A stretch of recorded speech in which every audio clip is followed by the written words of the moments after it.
येन धौता गिरः पुंसा विमलैः शब्दवारिभिः तमश्चाज्ञानजं भिन्नं तस्मै पाणिनये नमः। अज्ञानान्धस्य लोकस्य ज्ञानाञ्जनशलाकया चक्षुरुन्मीलितं येन तस्मै पाणिनये नमः। तस्मै पाणिनये नमः। नमो नमः। बहुत धन्यवाद भगिनी। सुप्रभातम। सर्वे कृपया शब्द भवतु। कक्षा प्रारंभ करते हैं। पूर्व कक्षा में का हल्का सा स्मरण करेंगे। अभी हम पूर्व कक्षा में हमने इस पढ़ा था कि आकारांत अंग को हमने कितने भागों में विभाग किया है, कोई बता सकता है? किसी को कुछ पता हो? भागों में 7 भागों में। 7 भागों में, ठीक है। और 7 भाग कौन कौन से थे उनको एक बार आप सभी लोग देख लीजिए। आप एक मिनट, आपको स्क्रीन शेयर कर देता हूं।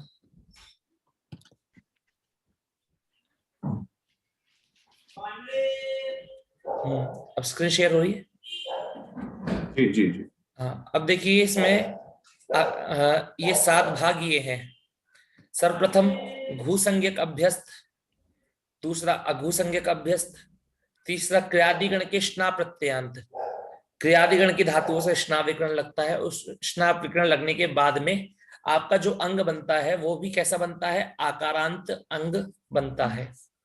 ये दरिद्रा धातु, ये भी धातु कैसी आकारांत है कि नहीं है? आकारांत है, क्योंकि दरिद्रा के अंतिम में आ है। श्लू परे होने पर ओहाक धातु।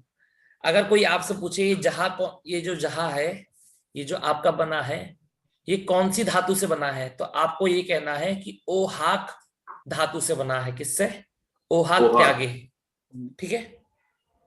अब चलते हैं ज्या धातु है, और छठा क्या है? ज्या। और 7वां है हमारा बिना द्वित्व किए हुए आकारांत धातु। इस प्रकार हमने पढ़ा कि आकारांत अंगों को 7 भागों में बांटा गया है। ठीक है। अब एक बार पुनः विचार करते हैं कि घु संज्ञक, पहला तो हमारा था घु संज्ञक अभ्यस्त। तो घु किसे कहते हैं? आपको नहीं पता तो पाणिनि जी ने सूत्र बनाया दाधा घ्वदाप। ये कहता है कि दाब दैप को छोड़कर, ठीक है, आपको अर्थ कितना याद करना है कि दाब दैप को छोड़कर दुदाई दाण दो दे दुधाई ढेट की घु संज्ञा होती है। क्या याद करना है? दाब दैप को छोड़कर दुदाई दाण दो दे दुधाई ढेट, इनकी घु संज्ञा होती है।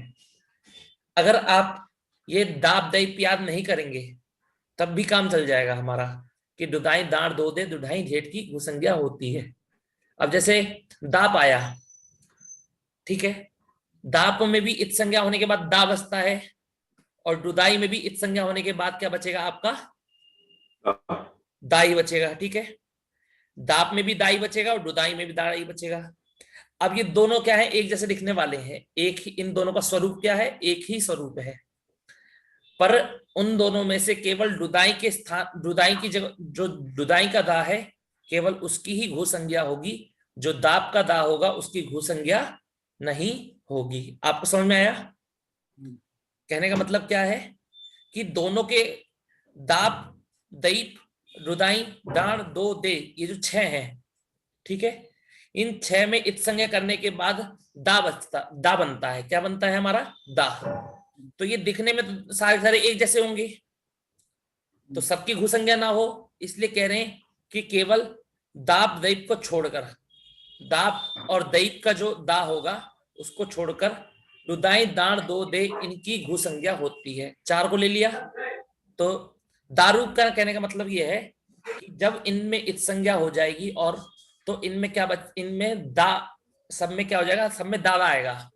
दाप में भी दा बचेगा, दैप में भी दा आएगा, दुदाई में भी दा, दाण में भी दा, दो में भी दा और दे में भी दा। अब ये 6 प्रकार के दा हो गए। उनमें से दाप और दैप वाले दा को छोड़ करके जो दारूपचार, दारूपचार मतलब कि दुदाई दाण दो दे, ये जो दा की तरह दिखने वाले, जिनका रूप दा की तरह दिखता है, उन दारूप चार और धारूप दो की घू संज्ञा होती है। तो दुधाई धेट, समझ में आया? अब अभ्यस्त किसे कहते हैं? तो सूत्र आया उभे अभ्यस्तम। ठीक है, सूत्र क्या आया? उभे अभ्यस्तम। तो क्या कह रहे हैं? जब किसी धातु को द्वित्व किया जाता है, जैसे पठ पठ लिख लिख, इन धातुओं की क्या संज्ञा हो जाती है? अभ्यस्त संज्ञा हो जाती है। आप सभी को बताया जा चुका है। उसके बाद बताया गया था स्नाभ्यस्तयोर आता। ठीक है, अच्छा, उससे अभी ये समझाने से पहले अब भूसंज्ञक का आपको ज्ञान हो गया, भूसंज्ञक किसे कहते हैं, और अभ्यस्त का भी ज्ञान हो गया। अब आया दूसरा वाला है अघुसंज्ञक। तो अघुसंज्ञक क्या होता है? जो घू नहीं है वो क्या है आपका? अघू है। अघू भिन्न, ओ सॉरी, घू भिन्न अघू, जो घू से भिन्न है वो आपका अघू है।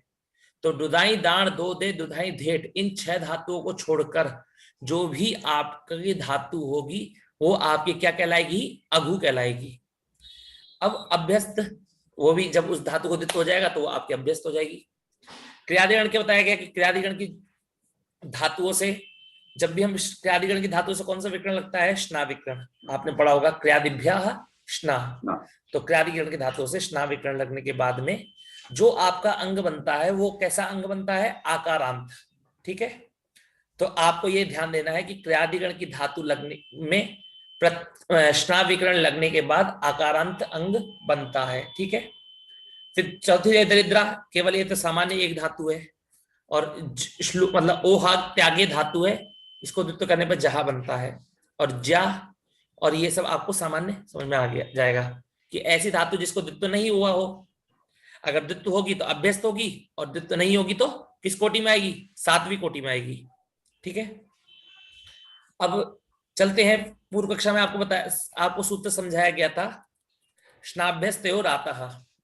तो देखिए स्ना और अभ्यस्त, ठीक है, स्ना प्रत्यांत और अभ्यस्त अंगों के अंतिम आ का लोप होता है। कब होता है? अपित सार्वधातुक प्रत्यय परे होने पर। क्या कहा इसने? अपित सार्वधातुक प्रत्यय परे होने पर, कि प्रत्यय अपित होना चाहिए। तो क्या होगा? अगर अपित है तो स्ना के आ का और कोई धातु और अभ्यस्त कोई धातु हो और वो आकारांत हो तो उसके आ का लोप हो जाएगा। कब हो जाएगा? अपित प्रत्यय परे होने पर।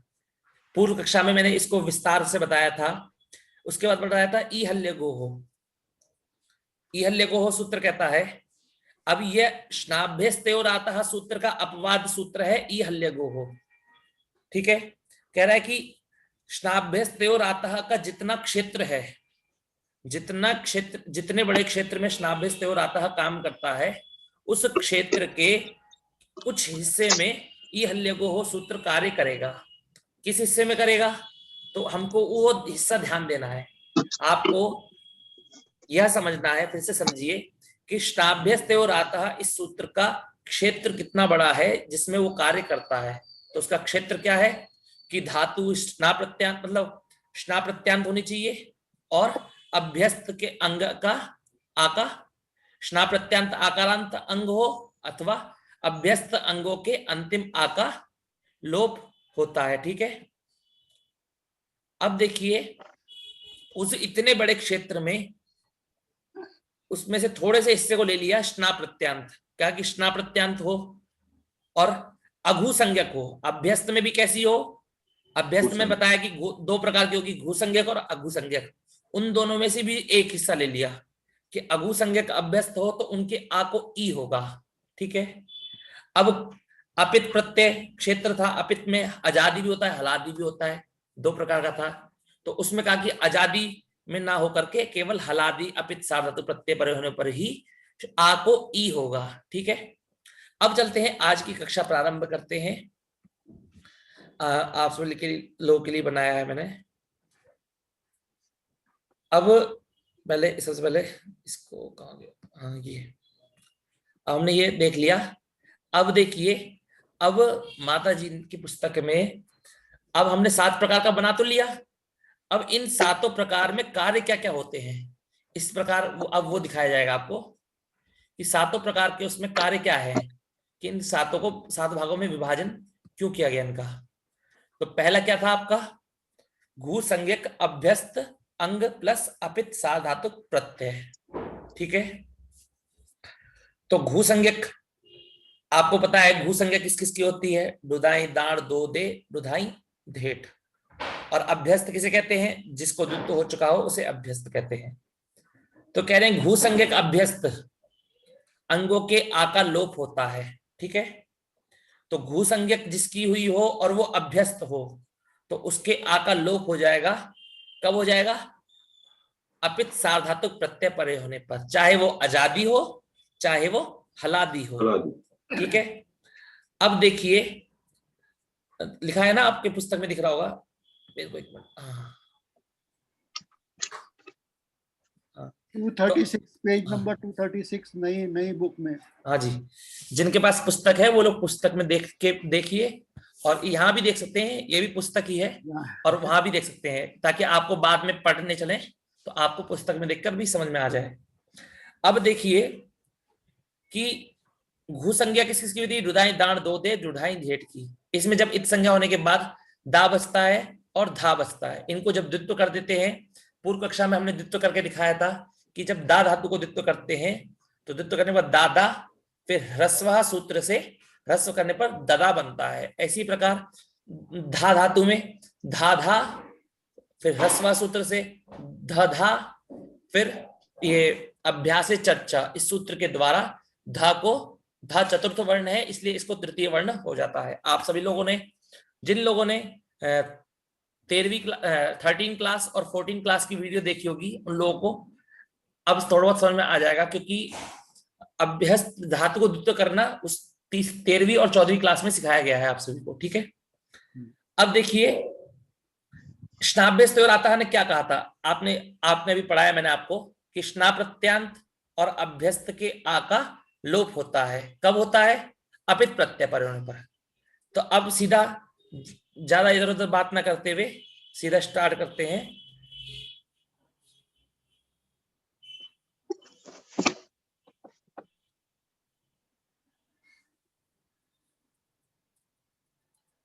हाँ देखिए, अब ये ददा धातु है। ठीक है, अब ददा आपकी कैसी है, आकारांत है। ददा कैसी है, आकारांत। अब इसको आपको क्या करना है, इसके आकार का लोप कर देना है। कब तक करना है, कोई बता सकता है? आदि प्रत्यय परे होने पर, अपित प्रत्यय पर होने अपित पर, केवल अपित आजादी और हलादी दोनों ही। हाँ, आजादी हो चाहे हलादी हो। ठीक है, अब मैंने एक चार्ट बनाया है आपको, तो आप उसमें देखिएगा।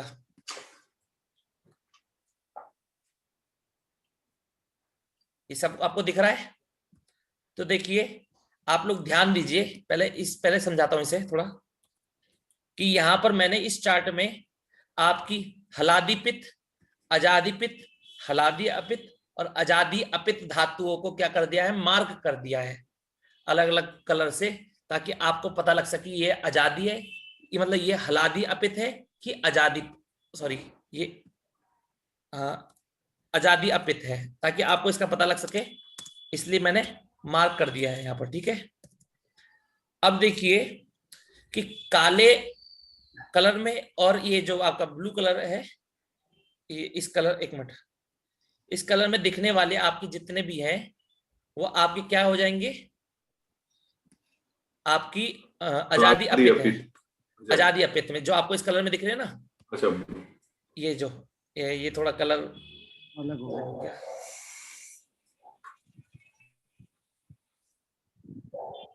ये रहा।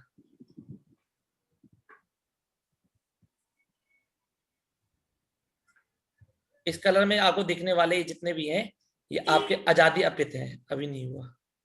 तो अब देखिए कि आपको मैंने कहा कि ददा के आ का लोप करना है। कब करना है, अपित प्रत्यय पर होने पर। तो आप इतना समझिए, जो आपको काला, काले और ये जो इस कलर में बैगनी कलर में आपको जो भी प्रत्यय दिखे, इनके पर होने पर आपको क्या करना है, इनके आ का लोप कर देना है। ठीक है, तो ददा है, ददा आपको क्या करना है, सभी प्रत्ययों में आपको अंग, ये ध्यान रखना होता है हमें कि कभी कोई कोई धातु होती है, वो धातु के 5 रूप बन जाते हैं, कभी 6 रूप बन जाते हैं, प्रत्यय को देखकर। किसको देखकर बनते हैं? प्रत्यय को देखकर। अब आपका अभी केवल 2 रूप बनेंगे। एक तो देखिए कि आपके जितने भी पित प्रत्यय हैं, जितने भी पित प्रत्यय हैं, वहां आपका ददा का ददा ही रहेगा। ठीक है, तो पित प्रत्ययों में देखिए, जोड़िए, ददा प्लस ती ददाती, ददा प्लस सी ददासी, ठीक है, ददा प्लस मी ददामी। ठीक है, अब ददा प्लस तू ददातु, ठीक है, ददा प्लस अददात, अददात अददाहा, अददाम, ददानी ददाव ददाम। ठीक है, और इसी प्रकार। तो अब आपको ये समझ में आया कि पित प्रत्ययों में आपको कुछ नहीं करना है। तो पित प्रत्ययों में आपका अंग क्या बनेगा महोदय? ददा है तो ददा का ददा ही रहेगा। और अपित प्रत्ययों में आपका अंग क्या बन जाएगा? ददा के आ का लोप कर देंगे तो क्या बनेगा? दद। तो केवल आपको इतना ध्यान रखना है कि जब भी आप ददा मतलब कि ददा के रूप चलाएंगे तो पित प्रत्ययों में आपको ददा ही रखना है, और अपित में क्या कर देना है? उसके आ का लोप करके दद बचाना है केवल। तो ददतः ददंती। ठीक है, इस प्रकार चलेंगे। आगे और विस्तार से बताएंगे। यह अंत की जगह अति हो जाएगा, वो बाद का विषय है, मैं आपको बता दूंगा। अब इतना आपको समझ में आया कि ददा में आपको क्या करना है, कि ददा में जितने भी अपित प्रत्यय होंगे उसमें आपको इत संज्ञा करने के बाद दद बचाना है, और दधा है तो दध बचाना है। ठीक है, कितने भी, चाहे कोई भी अपित प्रत्यय हो, आजादी हो चाहे हलादी हो, कुछ भी हो, आपको दद और दद बचाना है, क्योंकि केवल दद और दद ही आपका घू संज्ञक बचेगा। अब चलते हैं कि इसके लिए विशेष सूत्र। ठीक है, तो अब विशेष सूत्र क्या है आपका? घसो रेद्धावभ्यास लोपश्च। ठीक है, अब इसे देखिए ध्यान से कि यह सूत्र क्या कहता है, इसको समझना है। तो इस सूत्र का अर्थ है आपका कि घू संज्ञक जो दा और दा धातु, इनके अंत को ए आदेश होता है तथा अभ्यास का लोप भी होता है। ठीक है, कब होता है? तो ही प्रत्यय के परे होने पर।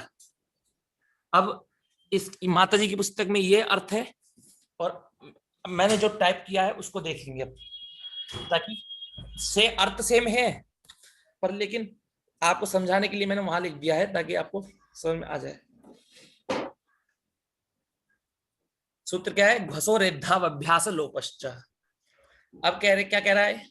घू संज्ञक दा और दा धातु के अंत को ए होता है।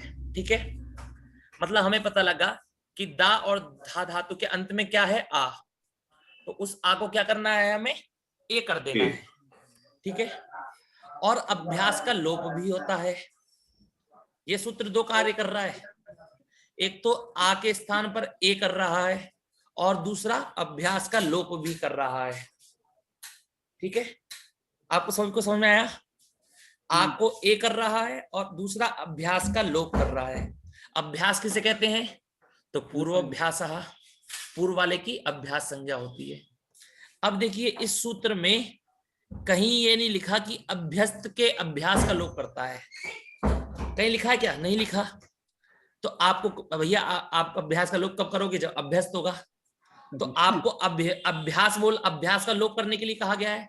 तो इससे पता लगता है कि जो दा और धा धातु है, ये जब अभ्यस्त बनेगी तब इसके अभ्यास का लोप करना होगा और आ को ए करना होगा। समझ में आया आपको? मतलब कि ये समझिए, जब तक आप अभ्यस्त नहीं होगी तब तक आपका अभ्यास बनेगा नहीं।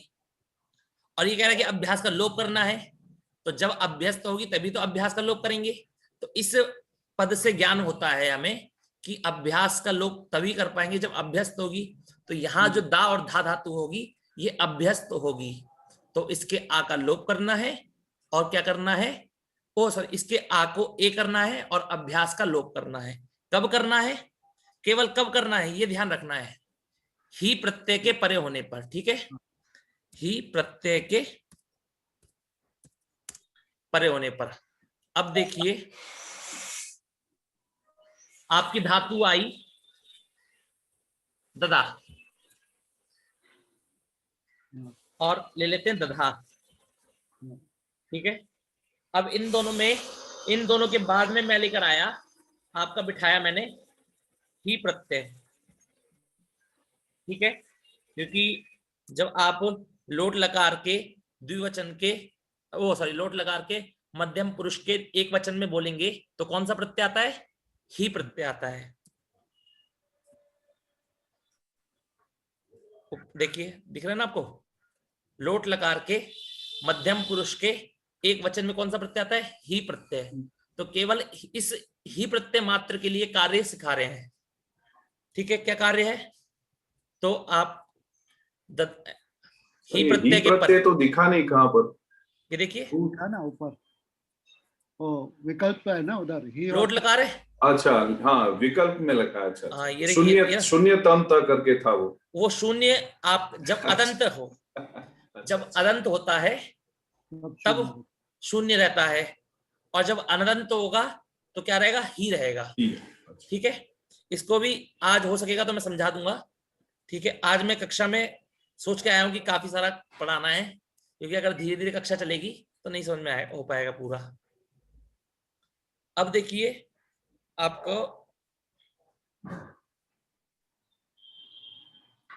अब जब ऊपर ये ददा प्लस ही आ गए, इस स्थिति में ही प्रत्यय पर में है, पहली शर्त घट गई, नहीं घट गई? कि ही प्रत्यय जब बाद में हुआ तभी तो कार्य करोगे। जब तक हम निमित्त का नहीं पता हमें, चलिए हम कोई सा भी कार्य कर लेंगे, ठीक है, हमें कोई कार्य करना है वो हम कर लेंगे, पर कब करना है जब तक हमें ये नहीं पता लगेगा तब तक हम कर पाएंगे क्या? नहीं कर पाएंगे। तो सबसे पहले निमित्त को ध्यान देना है। किसको ध्यान देना है? निमित्त को, कि ही प्रत्यय के परे होने पर। सर्वप्रथम किसको ध्यान देना है? ही प्रत्यय के परे होने पर। अब चलो ही प्रत्यय मिल गया, अब ध्यान देना है कि क्या कार्य करना है। अब हमको पता लग गया कि इस समय करना है, अब हम पूछेंगे कि बताइए क्या कार्य करना है। तब वो कहेगा, क्या कहा? कि घू संज्ञा दा और धा धातु के अंत को ए होता है और अभ्यास का लोप होता है। तो इन दोनों के अंत क्या है? क्या है अंत? आ को कर दिया ए। ठीक है, और अभ्यास क्या था? द का कर दिया लोप। क्या बना? देही। देही और देही। देही और देही। अब बताइए, आप देही और देही पढ़ा है? भिक्षाम देही, रूपम देही, जयम देही। रूपम देही, जयम देही, यशो देही, दिशो यशो देही। देही, दिशो जही। हाँ जी, तो ये देही और देही इस प्रकार बनते हैं। आप सभी को पता लग गया। धातु क्या रहती है? दा धातु और धा धातु। ठीक है, और उसको जब द्वित्व होता है, अभ्यस्त होती है, और उसके बाद में जब हम ही प्रत्यय लाते हैं तो इस सूत्र के द्वारा घसो रेधा अभ्यास लोपश्चा, इस सूत्र के द्वारा अभ्यास का लोप हो जाता है और आ को ए हो जाता है। इस प्रकार देही और देही बनता है। तो अब देखिए, अब आपका अंग कितने प्रकार का बन गया? 3 प्रकार का। समझिएगा इस बात को गौर से। जो मुख्य है, यही मुख्य है कि आपको प्रत्यय को देख करके कि इस प्रत्यय के परे होने पर हमारा अंग यह बनेगा, और इस प्रत्यय के परे होने पर हमारा अंग यह रहेगा, और इस प्रत्यय के परे होने पर हमारा अंग यह रहेगा। इतना ध्यान रखना होता है। तो हमने देखा कि पित प्रत्ययों के परे होने पर ददा का ददा ही रहेगा। क्या था? पित प्रत्ययों के परे होने पर ददा का ददा ही रहेगा। अपित प्रत्ययों के परे होने पर क्या होगा?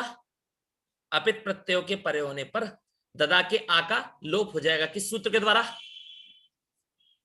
किस सूत्र के द्वारा होगा? स्नाभ्यस्तयो रातः। हाँ जी, बिल्कुल। अब उसके बाद जब हमने देखा कि ही प्रत्यय आएगा, उस अपित में भी अगर ही प्रत्यय आएगा तो क्या करना है? इस सूत्र के आपका अंग बनेगा क्या? दे बनेगा। केवल क्या बनेगा? अंग दे। तो आपको निश्चित हो गया कि पित में ददा, अपित में दद, और ही में दे। ये आपका अंग 3 प्रकार का अंग बनेगा प्रत्यय को देख करके। समझ में आया? अब एक और विचार कर लेते हैं कि जो आपका सूत्र है घसो रेधा अभ्यास लोपश्चा, यह सूत्र आपका किस सूत्र का अपवाद सूत्र है? बता सकते हैं क्या आप?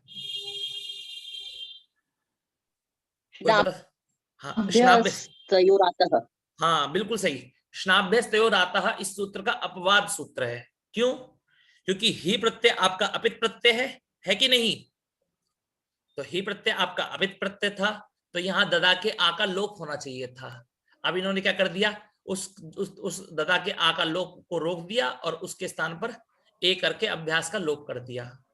तो ये घसोरेद्धाव अभ्यास लोपश्च, यह सूत्र श्नाभ्यस्तयोरातः इस सूत्र का अपवाद सूत्र है। आप सभी को समझ में आ गया होगा। अब मैं आपको माता जी की पुस्तक में दिखाता हूं। तो देखिए लिखा है ददा प्लस ही देही, दधा प्लस ही देही, भू संज्ञक दा और धातु इनके अंत को ए आदेश होता है तथा अभ्यास का लोप भी होता है। कब होता है? ही प्रत्यय पर होने पर। अब देखिए एक और चीज में लेकर निकाल के लाया हूं आज। कहाँ गया ये? हाँ, अब देखिए थोड़ा बहुत ही समझिएगा, ज्यादा नहीं, कि पित आपका ये ददात जितने भी पित प्रत्यय हैं आपको एक बार ध्यान है, ती सी मी प्रत्यय, तो एक बार थोड़ा थोड़ा करके देखते हैं। ती सी मी में आपका अंग क्या बनना है? ददा। समझ में आ रहा है? ती सी मी में आपका अंग क्या रहा? ददा। और देखिए त, ये आपका ददा, ये त जो है आपका ये अपित प्रत्यय है कि नहीं है? ओ पित प्रत्यय है कि नहीं है? त ती सी मी तू, तू में भी आपका ददा ही है, त में भी आपका ददा ही है, और स में भी आपका ददा ही है। तो आपको पता लग गया कि पित प्रत्ययों में हमारा अंग क्या रहेगा? केवल ददा ही रहेगा। मैंने बोला था सारे पित्तों में हो जाएगा, तो अब सारे पित्तों में देख लेते हैं। तो यहाँ ये आपका जो आता है ददानी, आनी आता है, आनी आव आम, आनी आव आम आपके पित प्रत्यय हैं। तो इन प्रत्ययों के बराबर पर आपका अंग क्या रहेगा? ददा का ददा ही रहेगा। और दद प्लस ए आया, ए आई आवही आमही, इसमें भी आपका अंग क्या रहेगा? आपका इसमें भी आपका अंग ददा ही रहेगा। अब आपको पता लग गया कि पित प्रत्ययों में आपका अंग क्या रहेगा? केवल ददा रहेगा। अब अपित प्रत्यय आएंगे तो क्या कर देना है? उस ददा के आ का लोप कर देना है श्नाभ्यस्तयोरातः इस सूत्र के द्वारा। तो क्या हो जाएगा? दद, ठीक है ना, दद रहेगा। तो अपित प्रत्यय रहेंगे तो आपको क्या करना है? केवल दद बचेगा। तो ये अति भी आपका अपित प्रत्यय, तो ददति, दद प्लस अति ददति, दत प्लस था दत्था, दत प्लस महा ददमहा, दत प्लस वह ददवहा। ठीक है। अब विशेष आया, केवल एक और विशेष है, क्या है? ही प्रत्यय के पर होने पर, ही प्रत्यय के पर होने पर घसोरेद्धाव अभ्यास लोपश्च, इसके द्वारा ददा के आका को ए हो गया और अभ्यास का लोप होकर दे ही बन गया। तो केवल यदि आप सभी लोग ये तीन सूत्र को समझ लें, किस किस को? इतना भी समझ लें, आपको यदि संधि करनी आती है, ये जो दत्ता दत्था ये जो है ना, ये आप जब तक नहीं बना सकते जब तक आपको संधि का ज्ञान ना हो। ठीक है, इसलिए मैं आपको नहीं बनवा रहा हूं, क्योंकि संधि का हल संधि का, तो हल संधि में आपको बाद में पढ़ाऊंगा जब हम अदादि इत्यादि अदादि जो इत्यादि में पहुंचेंगे। तो अभी क्या है, हमारा काम इतने से चल सकता है, अच संधि से, तो अच संधि में कर सकते हैं। ठीक है, मेरा कार्य क्या है, आपको इतना समझाना था अभी कि पित प्रत्यय में आपका अंग ददा बनेगा, अपित प्रत्यय में दद, और ही प्रत्यय के पर होने पर दे बनेगा। ठीक है, अब चलते हैं आगे। अब आया दूसरा, क्या है आपका? अघु संज्ञक अभ्यस्त। तो जिसकी घु संज्ञा ना हुई हो वो क्या रहेगा? आपका अघु, सीधी बात है। जिसकी घु संज्ञा ना हो वो अघु है। तो जैसे देखिए जहा, वावा, जिगा, मिमा, ये सारे आपके अघु है कि नहीं है? घु संज्ञा तो केवल दा और धा की हुई है। ठीक है, मतलब दुधाई डांड दो दे, दुधाई धेट, इनकी हुई है। और ये जो जहा है, वावा है, जिगा है, मिमा है, ये आपके घु संज्ञक नहीं है। ठीक है ना, तो क्या है? आपके अघु संज्ञक है। जो घु नहीं है वो अघु है, और ये सारे आपके अभ्यस्त हैं। तो दूसरा अंग क्या था आपका? अघु संज्ञक अभ्यस्त अंग। ठीक है, तो अब इससे पहले क्या आया? अपित प्रत्यय है। तो अब देखिए, अब इसमें दो सूत्र लगेंगे जो मैंने आपको समझाए थे पिछली कक्षा में, बहुत ही बारीकी से समझाए थे आपको। ठीक है, तो उस सूत्र में आपने क्या करा था? सबसे पहले सूत्र हमने पढ़ा था श्नाभ्यस्तयोरातः, पढ़ा था हमने, पढ़ा था नहीं पढ़ा था? उसने कहा था कि अपित प्रत्यय के पर होने पर क्या होता है? आका लोप होता है। तो जब भी हम हलादि पित, हलादि अपित और अजादि अपित प्रत्यय लाएंगे, किससे लाएंगे? अघु संज्ञक से। अघु संज्ञक से हम हलादि अपित और अजादि अपित प्रत्यय लाएंगे तो दोनों पे आका लोप प्राप्त था। किससे? श्नाभ्यस्तयोरातः सूत्र के द्वारा, क्योंकि उसने बोला है कि अभ्यस्त के और स्ना के आ का लोप होता है। तो ये आपका अभ्यस्त है कि नहीं है, चाहे कैसा भी हो, घु हो चाहे अघु हो। अब उसके बाद आया ई हल्य गो हो। यह सूत्र ने विशेषण लगा दिया, किसमें लगा दिया, अपित में, कि मुझे तो ऐसा अपित चाहिए जो हलादी हो, मैं तभी कार्य करूंगा जब हलादी अपित प्रत्यय परे हो। तो इससे पता लगा कि भैया हलादी अपित में तो तुम लग जाओगे ई हल्य गो, और अजादी अपित में कौन लगेगा, स्नाभ्यस्त हो रहा। तो अजादी अपित में आ का लोप हो जाएगा और हलादी अपित में आ को ई हो जाएगा। तो देखिए जहा धातु है आपकी, ठीक है। अब इस जहा धातु में जहा के आ को ई हो जाएगा तो क्या बनेगा, जही जही। जही। तो जितने भी हलादी अपित प्रत्यय होंगे, कौन कौन से, ध्यान से सुनिएगा, जितने भी हलादी अपित प्रत्यय होंगे वहां आपके ई हल्य गो इस सूत्र के द्वारा जहा के आ को ई हो जाएगा, तो आपका अंग बनेगा क्या, जही बनेगा।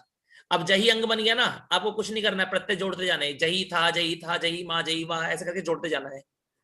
अब आया दूसरा कि अजादी अपित प्रत्यय होगा तो क्या करना है, तो कहना है कि जहा के आ का लोप कर देना, तो क्या बचेगा, जह। क्या बचे, मतलब जह वावा है तो वावा में क्या बचेगा, वाव। जिगा में जिग, मिमा में मिम, ठीक है। प्लीज जरा एक बार और बता दीजिए प्लीज। जी, हलादी अपित प्रत्यय मिलेगा आपको, तो आपको क्या करना है, ई हल्य गो सूत्र के द्वारा अघु संज्ञक अभ्यस्त के आ का लोप कर देना है, ठीक है। तो वो आ का लोप नहीं, सॉरी, आ को ई कर देना है। एक फोन आ गया था इस वजह से ध्यान कहीं और चला गया। तो आ को ई हो गया, तो आपका अंग क्या बनेगा, जहा है तो अपित हलादी अपित प्रत्यय पर होने पर जही बनेगा, वावा को वावी, जिगा को जिगी, मिमा को मिमी, ठीक है। कब होगा, हलादी अपित में। अब जब अजादी अपित आएगा तो क्या करना है, स्नाभ्यस्तयो प्रातः, आ का लोप कर देगा। तो आ का लोप करने पर जहा में आ का लोप करेगा तो क्या बचेगा, बताइए, जह। वावा में वाव, जिगा में चिक, मिमा में मीम। मिम। बहुत अच्छे, तो यही आपका बचेगा, ठीक है। इतनी बात समझानी थी मेरे को। तो हलादी अपित में आपका बनेगा जही, अंग क्या बनेगा आपका जही, और आजादी अपित में क्या बनेगा आपका जह। वावा में हलादी अपित में वावी और आजादी अपित में वाव। जिगा में हलादी अपित में जिगी और आजादी अपित में जिगी, ओ सॉरी जिग केवल, ठीक है। अब अब केवल जहा धातु का नहीं, अभी जहा का नहीं देखते हैं, क्योंकि अगर जहा का देखेंगे आप सभी लोग कंफ्यूज हो जाएंगे थोड़े, इसलिए नहीं दिखाऊंगा मैं। तो अब एक यहां से अब आगे चलते हैं। तो यहां देखिए, कहां गया,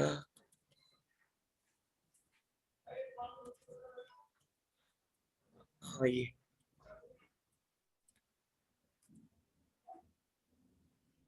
तो ये देखिए हुआ कि नहीं हुआ, यहाँ पर जहां के आ का लोप हो गया। कब हुआ है, अजादऊ। अजादऊ मतलब कहने का मतलब क्या है, जिस प्रकार आप हरि के रूप चलाते हैं, तो जिन लोगों को हरि के रूप आएंगे तो हरि के सप्तमी विभक्ति के एक वचन में बनता है, क्या बनता है, हरऊ, ठीक है। गुरु में बनता है गुरऊ। इसी प्रकार अजादी में बनेगा अजादऊ। तो सप्तमी विभक्ति है, तो इसका अर्थ मैंने बताया था, सप्तमी विभक्ति किस चीज में होती है, परे होने पर। तो कह रहे हैं अजादी अपित प्रत्यय, प्रत्यय में भी सप्तमी है, तो अजादी अपित प्रत्यय पर में होने पर आपका अंग क्या बनेगा, स्नाभ्यस्त रहता है। इस सूत्र से अगुसंग अभ्यस्त के आका लोप होके जहां वाव जिग मिम बनेगा, ठीक है। समझ में आया आपको। एक गलती ये हुई है, मैं तो ये नहीं कहूंगा, पर ये जो ऊपर पुस्तक में जो इतना भाग है ऊपर वाला, आप मेरे को तो मेरी पुस्तक में तो ऐसे दिख रहा है, आपकी पुस्तक में पता नहीं, पर इस भाग को इसके अंदर ना रखकर ये इसमें तीसरे भाग में देना चाहिए था। समझ में आया कि इतना जो भाग है हलशना शानत जब यहां से लेकर के यहां तक का भाग को इस तीसरे के अंतर्गत देना चाहिए था। तो इस अंग में, हाँ तीसरे का स्नान अंग में, और गलती से क्या कर दिया, अभ्यस्त अंग में दे दिया है। तो केवल अभ्यस्त अंग में आपको इतना ही विचार करना था। यदि आप पुस्तक में देखकर सोचें कि द्वितीय अंग में, मतलब कि दूसरे अघु अभ्यस्त अंग में मैंने आप सभी को हलशना शानत जो नहीं पढ़ाया, तो और इसमें लिखा है, तो आप लोग कंफ्यूज मत होइएगा, इसलिए पहले बता दे रहा हूँ, ठीक है। ये जो दोनों हैं आपके, आपको मैं किसमें समझाऊंगा, ये दो आपको स्नांत में समझाऊंगा, ठीक है। तो अब दोबारा विचार करते हैं, जिस प्रकार हमने ददा के लिए विचार करा था। तो आप सभी लोगों को अब कितने चीजों का ध्यान रखना है कि पित प्रत्ययों में आपका अंग बनेगा क्या, जैसे जहा है, बावा है, कुछ भी है तो वैसा का वैसा ही रहेगा, ठीक है। हलादी अपित में उसमें आ को ई कर देना है आपको, जहा है तो जही कर देना है, वावा है तो वावी कर देना है, और आजादी अपित में क्या कर देना है आपको, आ को आ का लोप कर देना है, ठीक है। तो एक बार मैं आपको ये यहाँ दिखा देता हूं, कोई भी मैं आपको उदाहरण पे, जैसे जहा, पहले जहा ले लिया, फिर वावा ले लिया, ठीक है। और ऐसे ही आप लोग और भी समझ लीजिएगा इत्यादि, ठीक है ना। मैं आपको जल्दी समझाना है। तो पित प्रत्ययों में केवल ऐसा का ऐसा ही रहेगा। अब जहा के आ को ई हो जाएगा, कब हो जाएगा, जही, कब हो जाएगा, हलादी अपित प्रत्यय। बिल्कुल सही, हलादी अपित प्रत्यय परे होने पर, हलादी अपित प्रत्यय परे होने पर।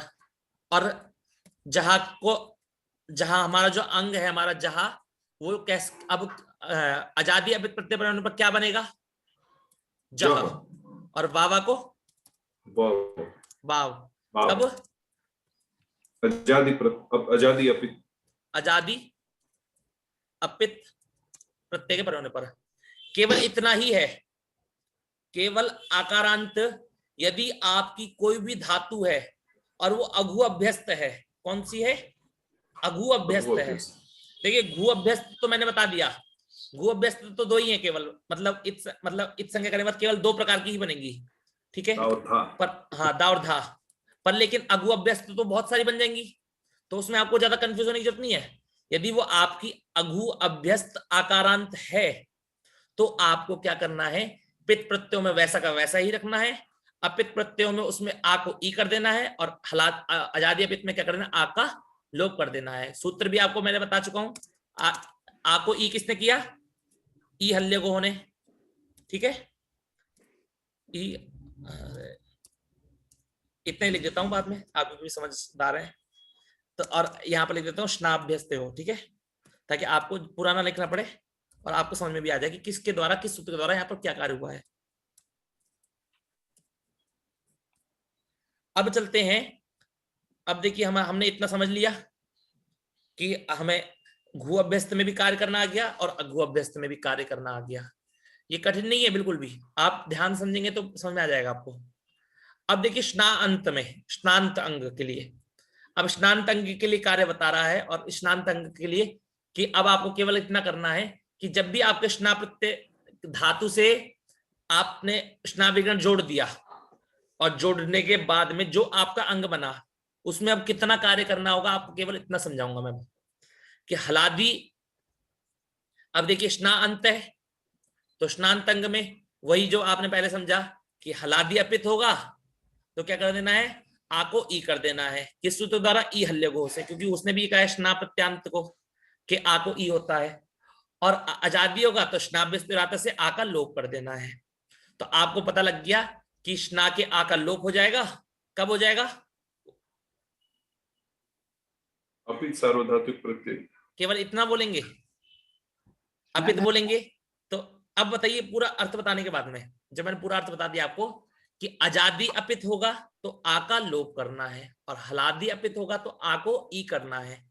तो देखिए जैसे आपकी धातु है क्रीणा, ठीक है, पहला लिखा है ना हलादो अपिति प्रत्यय, हलादी अपित प्रत्यय बनने पर आपको क्या करना है, ये लिखा है कि क्रीणा है, क्री धातु में आपने स्ना प्रत्यय लगा दिया, तो आपका अंग क्या बना, क्रीणा बना, ठीक है। अब ये जो क्रीणा है ये आपका कैसा अंग है, स्ना प्रत्यांत है।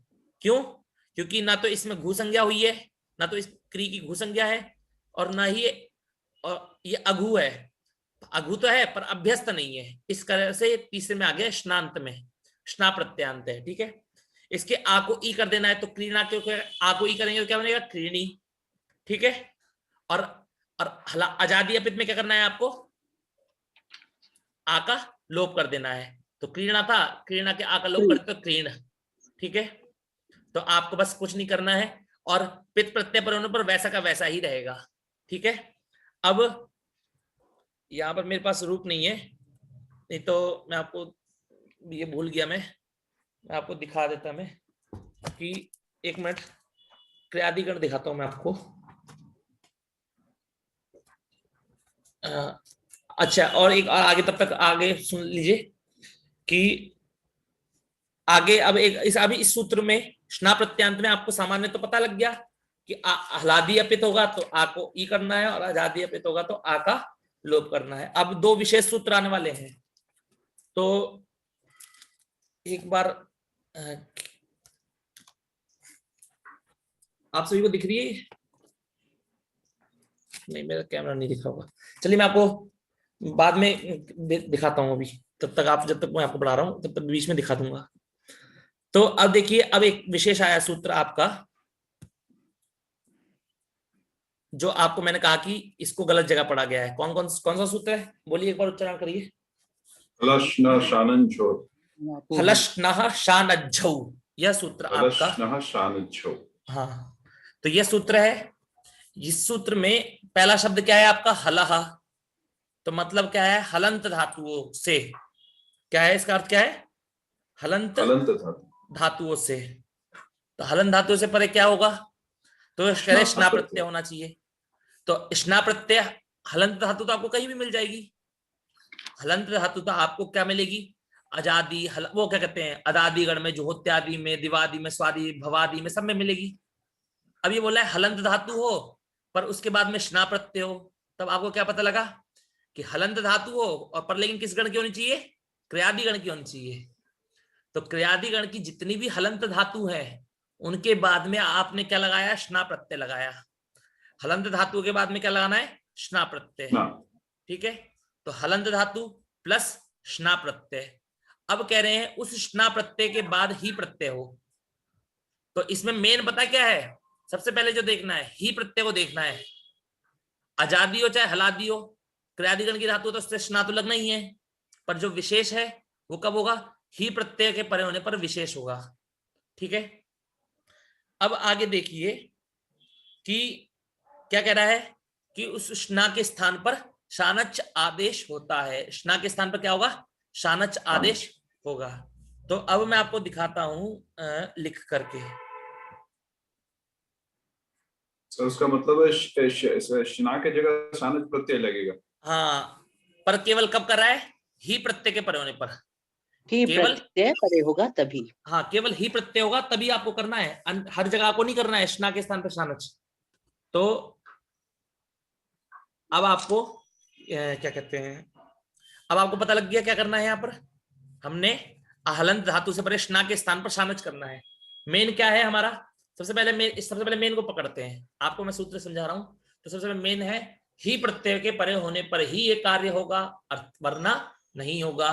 तो आपको पता लग गया कि जितने भी 74 आपके वो है ना प्रत्यय, लोट लट लोट लंग विधिलिंग, इन सभी प्रत्ययों में से केवल ही प्रत्यय जो है उसके बाद में होने पर ही ये कार्य होगा। पर अब क्या कार्य होगा इस पे विचार करते हैं कि स्ना के स्थान पर शानच होगा। तो कह रहे हैं कि कोई सी भी धातु हो तब भी कर देना, कह रहे नहीं, अगर हलंत धातु के बाद में स्ना आएगा तो उसके स्थान पर शानच करना है। अब मैं आपको इसका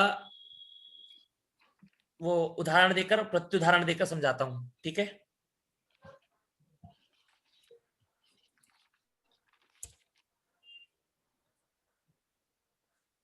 ऐसा नहीं, सिर्फ ही प्रत्यय के ऊपर में पूरा इस सूत्र बना हुआ है। हाँ जी, मध्यम पुरुष बिल्कुल। एक वचन लोट लगा। हाँ जी बिल्कुल, ये केवल ही प्रत्यय के पूर्व आपने जो सूत्र पढ़ा था ना, घसोरेद्धा अभ्यास लोपश्च, वह पूरा सूत्र भी केवल ही प्रत्यय के लिए था कि ही प्रत्यय बाद में हुआ तभी आपको सूत्र लगाना है। वरना आपको, अगर आप ही प्रत्यय नहीं लगा रहे हैं तो आपको पूरे व्याकरण शास्त्र में उसकी जरूरत नहीं पड़ेगी।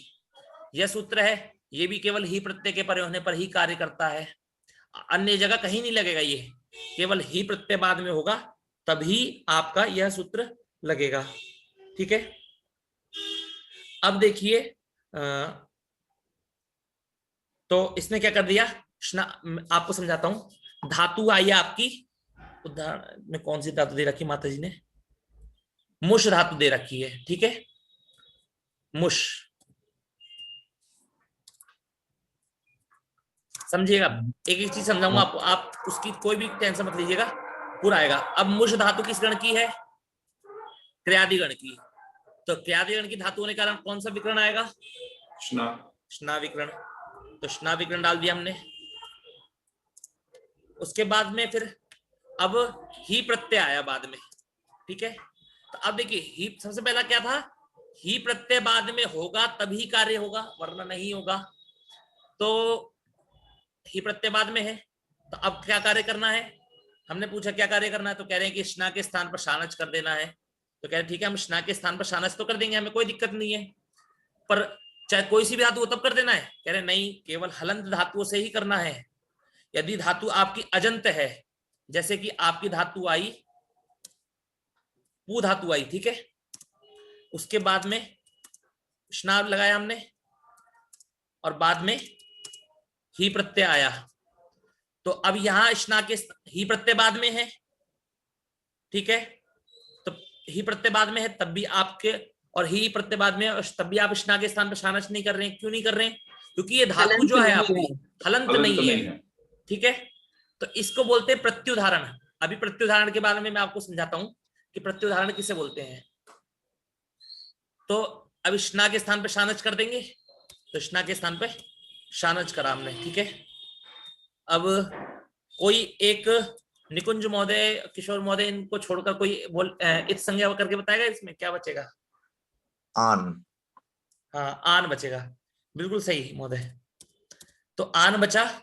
महोदय यहाँ ही का अनुवृत्ति हुआ है क्या? क्योंकि सूत्र में तो ही का मेंशन ही नहीं है। बिल्कुल बिल्कुल बिल्कुल महोदय, ही की अनुवृत्ति हुई है।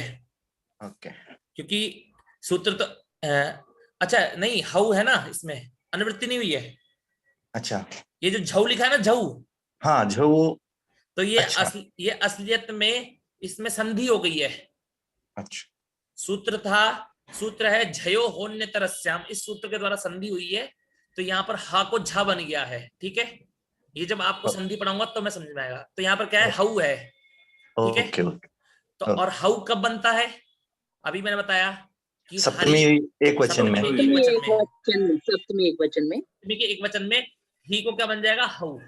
तो इस सूत्र में ये अनुवृत्ति नहीं आई है, ठीक है। हाँ ठीक है, समझ गए। हाँ, अब तो आन कर दिया, तो आपका ये हो गया मुश प्लस आन प्लस ही, ठीक है। अब मुश और आन को जोड़ देंगे तो क्या बन जाएगा महोदय? कोई बताइए। मुशान। मुशान, बिल्कुल मुशान बन गया आपका, ठीक है। अब एक और सूत्र पढ़िए, उसके बाद में आपको समझ में आ जाएगा। सूत्र है आपका क्या है? अतो हे। आप सभी को दिख रहा है ना, क्लियर? जी जी। तो अतो हे सूत्र है, यह कहता है कि अदंत अंग से परे ही प्रत्यय का लोप होता है। अदंत किसे कहते हैं निकुंज महोदय? जिसके अंत में न हो। हाँ। जिसके अंत में ह्रस्व अ हो, जिसके अंत में ह्रस्व अ हो उसे कहते हैं अदंत, ठीक है। तो अदंत अंग से परे ही प्रत्यय का क्या होता है? लोप होता है। अब देखो क्या कार्य करा है इन्होंने। ही प्रत्यय अभी पहले से पूरा समझाता हूं, उसके बाद बताता हूं। अब देखिए ये जो आपका मुश और आन, ये धातु मुश थी और विकर्ण था आपका आन, ठीक है। इन दोनों को मिला के आपका अंग बन गया मुशान। बना नहीं बना?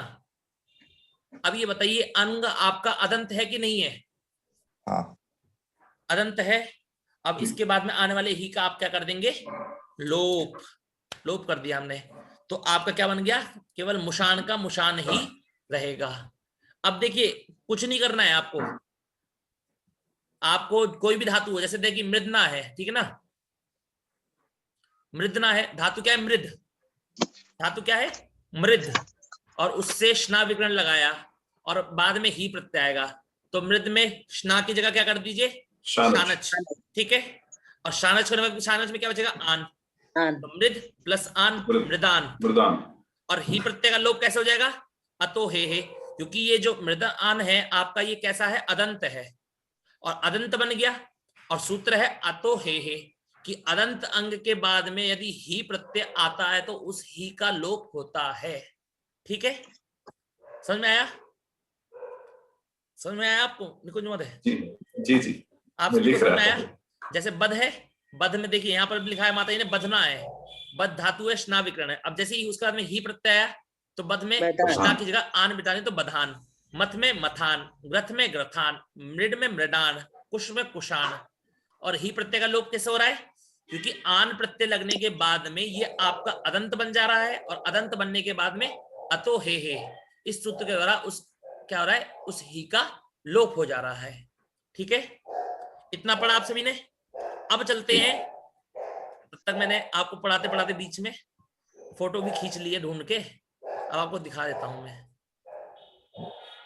महोदय यहाँ और एक सूत्र भी लगेगा ना मुरुष धातु में? मुश धातु में रसाभ्याम नोनः भी लगेगा शायद। हाँ, वो जो रसाभ्याम नोना समान पदे सूत्र है जो ये ना को ना करता है। ठीक है, हाँ। पर लेकिन क्या है कि केवल यहीं पर नहीं लगेगा, वो सभी जगह है। वो सूत्र उसकी जो शर्त है वो काफी जगह सूत्रों पे काफी जगह में घटती है। ठीक है, तो वो इस बात औत्सर्गिक है। हाँ, उसको राशा और रीच, राशा रीच ही होता है। ठीक है, तो और यहाँ पर शाह तो है, मुश में शाह है। अगर मैं आपको यहाँ बताऊंगा तो देखिए मुश में तो घट जाएगा। ठीक है, मैं एक बार बता देता हूँ, रसाभ्याम नोना सूत्र है जो है वो ना को ना करता है, ना को ना करता है। अब यहां पर कब करता है? जब उसके पूर्व में रा हो, शाह हो अथवा री हो। तो देखिए यहां पर शाह था तो इस वजह से ना को ना हो गया। ठीक है, इतना समझ में आया? पर आपका, आप सभी लोग किसी को ना समझ में आया हो इतना भाग जो मैंने अभी ये बताया कि ना को ना होता है, ये नहीं समझ में आया तो कोई दिक्कत नहीं है, आगे आपको मैं स्पष्ट हो जाएगा। ठीक है, तो और यहाँ पर देखिए कुशान, कुश है तो यहाँ पर कुशान हो गया, ना को ना हो गया। ठीक है, अब मैं क्या बता रहा था आपको, फोटो दिखा रहा था। अब देखिए इस फोटो को देखने के बाद में, इस फोटो को दिखाने से पूर्व में मैं आपको जो बात समझा जाता हूँ आप सभी लोग वो समझिएगा। ठीक है, कि धातु थी आपकी क्या, क्रीणा।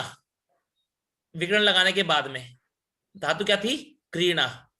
अब उस क्रीणा धातु को पित प्रत्ययों में क्रीणा की क्रीणा ही रहेगी, पित प्रत्ययों में क्या रहेगी, या जो मैं ऊपर लिखाता हूँ ऊपर ही समझा देता हूँ, ये इसे मिटा देता हूँ।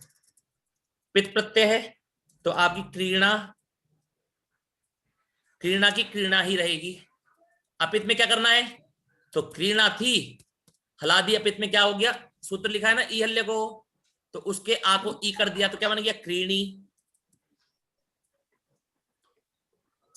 क्रीणी बन गया। और अब आजादी अपित आया तो उसका क्या कर दिया, उसके क्रीणा के आ का लोप कर दिया तो क्या बन गया, क्रीण। इस सूत्र के द्वारा स्नाभ्यस्त और आता सूत्र के द्वारा लिखा है मैंने आपके। अब आपको केवल देखिए सभी लोग ध्यान में बिठाइएगा दिमाग में, पित प्रत्यय पर में होगा चाहे कोई सा भी हो, हलादी चाहे आजादी हो, क्रीणा का क्रीणा ही रहेगा। हलादी अपित होगा तो क्रीणी बन जाएगा, आ को ई हो जाएगा, हलादी अपित में क्रीणी और आजादी अपित में क्रीण। अब चलते हैं, अब आप लोग खुद देखिएगा कि कैसे क्या बन गया। देखिए ये तीसी मी आपके प्रत्यय है, दिख रहा है आपको, तीसी मी। और ये देखिए ये ता, तू और सा, इनमें देखिए आपका अंग क्या है, क्रीणा दिख रहा है आपको, क्रीणा।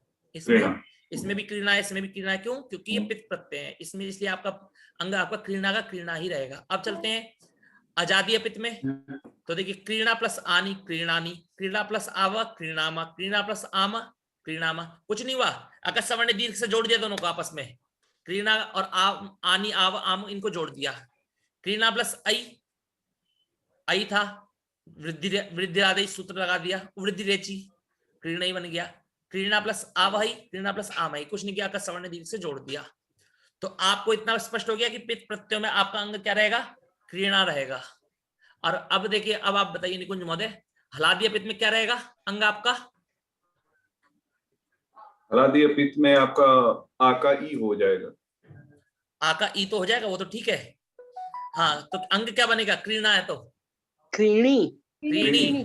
ठीक है, अभी देखिए मैंने आपको जो इसलिए इस पे इतनी मेहनत करी जो इसलिए करा है ताकि आपको, अब देखिए जो अब क्रीनी बन गया आपका, तो आप देखिए कुछ नहीं करना है आपको, ये जो आपको ब्लैक ब्लैक में दिख रहे हैं ना हलादिया पित्त, अब आपको यहाँ पर इन सब का क्या कर देना है, आपको इनमें बस जोड़ देना। अब क्रीणा प्लस तः क्रीणातः है कि नहीं, ये देखिए सॉरी क्रीणा प्लस तः क्रीणीतः, क्योंकि हलादिया पित्त है तो क्रीणा को क्या हो जाएगा क्रीणी, क्रीणीतः क्रीणीथा क्रीणीथा क्रीणीवः क्रीणीमः क्रीणीते, ठीक है।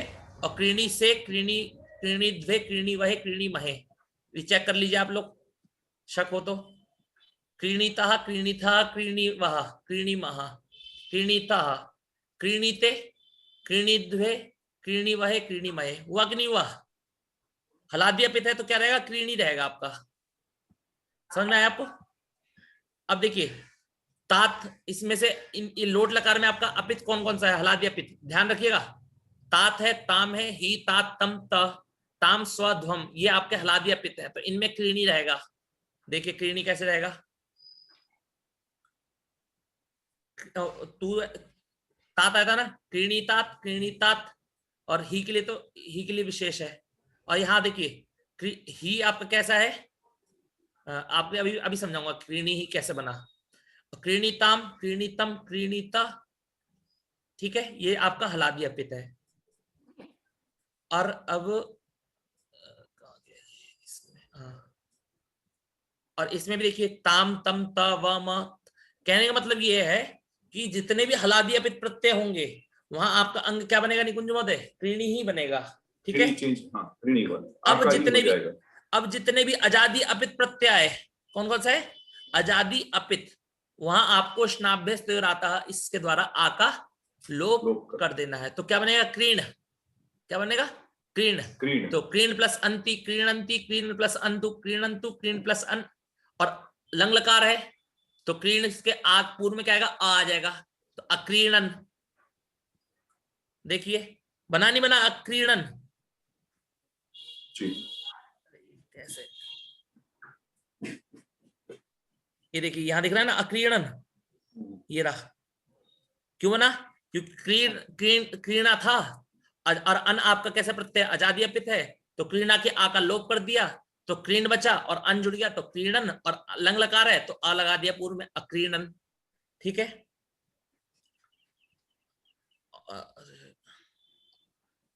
हाँ अब या इसमें भी देख लीजिए क्रीणी, या अब इनमें भी ये जो ये आपके हैं जो आते अते आथे, ये सारे आपके कैसे हैं, आपके अजादि अपित प्रत्यय हैं, मैंने मार्क कर रखा है ताकि आपको, वैसे तो आपको ये सब चीजें दिमाग में कब आ सकती है कि एकदम से प्रत्यय सामने आए और आप उनको पता लग जाए कि हलादी अजादी अपित है कि पित्त है, ये अब कब आएगा, जब आपको पित्त प्रत्यय याद होंगे। इस बात को सभी लोग याद रखिए, जब आपको पित्त प्रत्यय याद होंगे तभी आप हलादी अजादी अपित प्रत्यय को आराम से पहचान सकते हैं, और यदि नहीं है ना आपको पित्त प्रत्यय याद तो आप नहीं कर सकते, आपको बहुत लेट होगा याद करने में सबको, ठीक है। बस इतना तो याद करना है कि पीसी मी तू तासा आनी आव आमा आई आवही आमही अम, इन प्रत्ययों के बीच में आ रहा है तो अपित है, और इनके बीच में नहीं आता है तो अपित है, और यदि इनके बीच में आया पित्त है, और अब बोला, अब मैं बोलूंगा ती है, ती बताइए कैसा है, आपने देखा ती तो पित्त में आ गया, अब मैं बोलूंगा हलादी है कि आजादी है, तो आपको स्वरूप देख के ही पता लग जाएगा कि में ता आदि में तो हलादी है केवल, तो पित्त अपित पहचान लेंगे ना आप, तो आपको ये आराम से समझ, चुटकी भर का काम है ये, आपको पता भी नहीं लगेगा कि कब आ जाएगा आपको, जब बना लेते हैं तब पूरा आसान लगता है, जब तक नहीं बना पाते हैं तब तक कठिन लगता है, तो थोड़ा सा कठिन लगेगा फिर बाद में आपको आसान हो जाएगा। तो इसका आप पीडीएफ भेज दीजिएगा ग्रुप में प्लीज। हाँ महोदय, इसकी पीडीएफ में भेज दूंगा, क्योंकि इसलिए बनाया मैंने, थोड़ा कल रात को बैठ के बनाया था, फिर अभी सुबह 6 बजे से बना रहा था बैठ के। मेहरबानी सर। बस कैसे ना कैसे मैं सोचा था जितना आसानी से समझा सकूं इसलिए समझा दूं। एक अन्य प्रार्थना अस्ति कि आप जो लिख रहे हैं तो उसको ओवरराइट मत करिए, दूसरा लिखिए, अभी आपने कुछ लिखा था फिर ओवरराइट किया ना, अगर पीडीएफ बनाएंगे तो रहेगा। अच्छा, तो महोदय वो मैंने इसलिए कर दिया ना कि क्योंकि चिंता मस्तु मतलब मैं कर दूंगा, मैं आपको, मैं पीडीएफ जो भेजूंगा इसकी मैं आपको क्लियर करके भेजूंगा अच्छे से, और इसमें काम करके। धन्यवाद। ठीक है, और क्या था ना कि जो पहले क्लासेस में जो मैंने पढ़ाया था ना, उसमें क्या था, मैं एक जैसे कॉपी पेन होता है ना, कि कोई पीडीएफ नहीं बनाई थी, मैंने बस कॉपी पेन का यूज करके ऐसे समझाने के लिए करता, तो मैं उसको बाद में काट देता था मैं उसको, तो इस वजह से नहीं दे पाया। अब आपको समझ में आ गया, बस स्ना प्रत्यान को समझ में आ गया, नहीं आ गया आपको, कि पित्त प्रत्ययों में केवल वैसा का वैसे ही छोड़ना है, और कोई भी स्ना प्रत्यान धातु हो, ये आपने इसको सीख लिया तो आप ये मान लीजिए आपको केवल इतना ध्यान रखना है, आप क्रियादि गण की कोई सी भी धातु बना लेंगे, क्रियादि गण की आप कोई सी भी धातु बना सकते हैं, बस आपको कितना ध्यान रखना है कि कोई भी धातु हो उसमें जब विकर्ण लगाने के बाद जो अंग बनेगा उसको क्या करना है, पित्त में वैसा का वैसे ही रहने देना है, अपित्त में हला दिया, पित्त में उसमें ई लगा देना है, और अजा दिया पित्त में उसको आ का लोप कर देना है। और आप एक बार क्रियादिगण की धातु देखिएगा, मैं आपको भेजूंगा क्रियादिगण की सारी धातुएं, और मतलब उसमें रूप सहित, तो सबके रूप एक समान रहेंगे। हला दिया पित्त में आ को ई हो जाएगा, अजा दिया पित्त में आ का लोप हो जाएगा, और पित्त में केवल वैसा का वैसा ही रहेगा। ठीक है, अब चलते हैं हम चौथे में, अभी तो हमारे पास समय है। जी सर, 10 मिनट। तो अब देखिए, अब आपका ये आ गया, स्ना प्रत्यान का खत्म हो गया, 3 खत्म हो गए। कोशिश करूंगा जल्दी से हो जाए, पर लेकिन सारे नहीं हो पाएंगे क्योंकि बहुत है। अभी सर हम लोग कैसे ही करते हैं ना, किसी का क्वेश्चन होता है हम लोग का ग्रुप में डाल देते हैं, आप अभी 10:30 तक पढ़ा सकते हैं, कोई प्रॉब्लम नहीं। हाँ ठीक है महोदय, मैं 10:30 तक तो खत्म कर दूंगा, कोशिश करूंगा पूरा। हाँ जी जी, ठीक है। और ये कि सभी लोगों से विनम्र प्रार्थना है कि आप अगली बार जब क्लास में आए तो कक्षा से 9 बजे से पहले 5-6 मिनट पहले, 7 मिनट पहले आ जाएंगे, तो क्या होगा कि हम करेक्ट 9 बजे क्लास स्टार्ट कर देंगे। ठीक है, 8:30 बजे हम लोग कक्षा शुरू करेंगे, जिसको भी संस्कृत में वार्तालाप में है तो 8:30 बजे कक्षा शुरू हो जाएगी। इन द मीनवाइल बाकी सब भी आ सकते हैं, तो जैसे 9 बजे हम लोग स्टार्ट कर पाएंगे। हाँ 9 बजे तक स्टार्ट करेंगे, तो 9 बजे तक सब लोग पहुंच जाए। ठीक है। हाँ, अब देखिए चौथा भाग आया आपका, क्या था चौथा, क्या था, दरिद्र धातु। अब दरिद्र धातु में भी इसके लिए थोड़ा विशेष है, अब ये केवल पूरे व्याकरण में ये दरिद्र धातु के लिए विशेष है। अब क्या क्या विशेष है वो सिखाया जा रहा है, ऐसी जहां विशेष है, जहां के लिए क्या क्या होगा वो सिखाया जाएगा। तो इसको पढ़ने के बाद में आप दरिद्र धातु के आप रूप बना सकते हैं, इसको 5वें वाले को पढ़ने के बाद में, जहां को पढ़ने के बाद में आप जहां के रूप बना सकते हैं। तो बस ये सिखाना है क्या क्या होता है। ठीक है, अब दरिद्रा को ले लेते हैं, दरिद्र धातु। अब सबसे पहले मैं आपको सामान्य परिचय करा देता हूं इस दरिद्र धातु का, कि ये दरिद्रा धातु अभ्यस्त नहीं है, इसको द्वित्व नहीं हुआ है। अगर इसको द्वित्व होगा तो क्या बनेगा दरिद्रा का, कोई बता सकता है? दरिद्रा, दरिद्रा, बिल्कुल सही, दरिद्रा, बिल्कुल सही, आप सभी लोग सही बोल रहे हैं। दरिद्रा क्या बनेगा, दरिद्रा। ठीक है, अब पर लेकिन ये दरिद्रा धातु अभ्यस्त नहीं है, तो केवल दरिद्रा है। अब बताइए, अभ्यस्त नहीं है ना ये? नहीं। अब इसको अभ्यस्त बना दे क्या? जैसे जादू वो आता है ना, जादूगर दिखाने वाला आता है, वो ये कहता है कि देखो देखो ये इसमें खरगोश है क्या? नहीं है। इस टोपी में खरगोश नहीं है ना, अब देखो इस टोपी में खरगोश बना दूं, ऐसे कहता है। तो ऐसे ही आया, पाणिनि जी ने कहा कि देखो ये दरिद्र धातु आपके अभ्यस्त है क्या? नहीं है, इसको अभ्यस्त बना देता हूं मैं। बोले कैसे बनाएंगे आप? तो बोले कि मैं एक सूत्र बना दूंगा, मैं तो बस सूत्र बनाने वाला हूँ, सूत्र बना दूंगा। तो सूत्र बना दिया उन्होंने, क्या बनाया, जक्षित्यादयः षट्।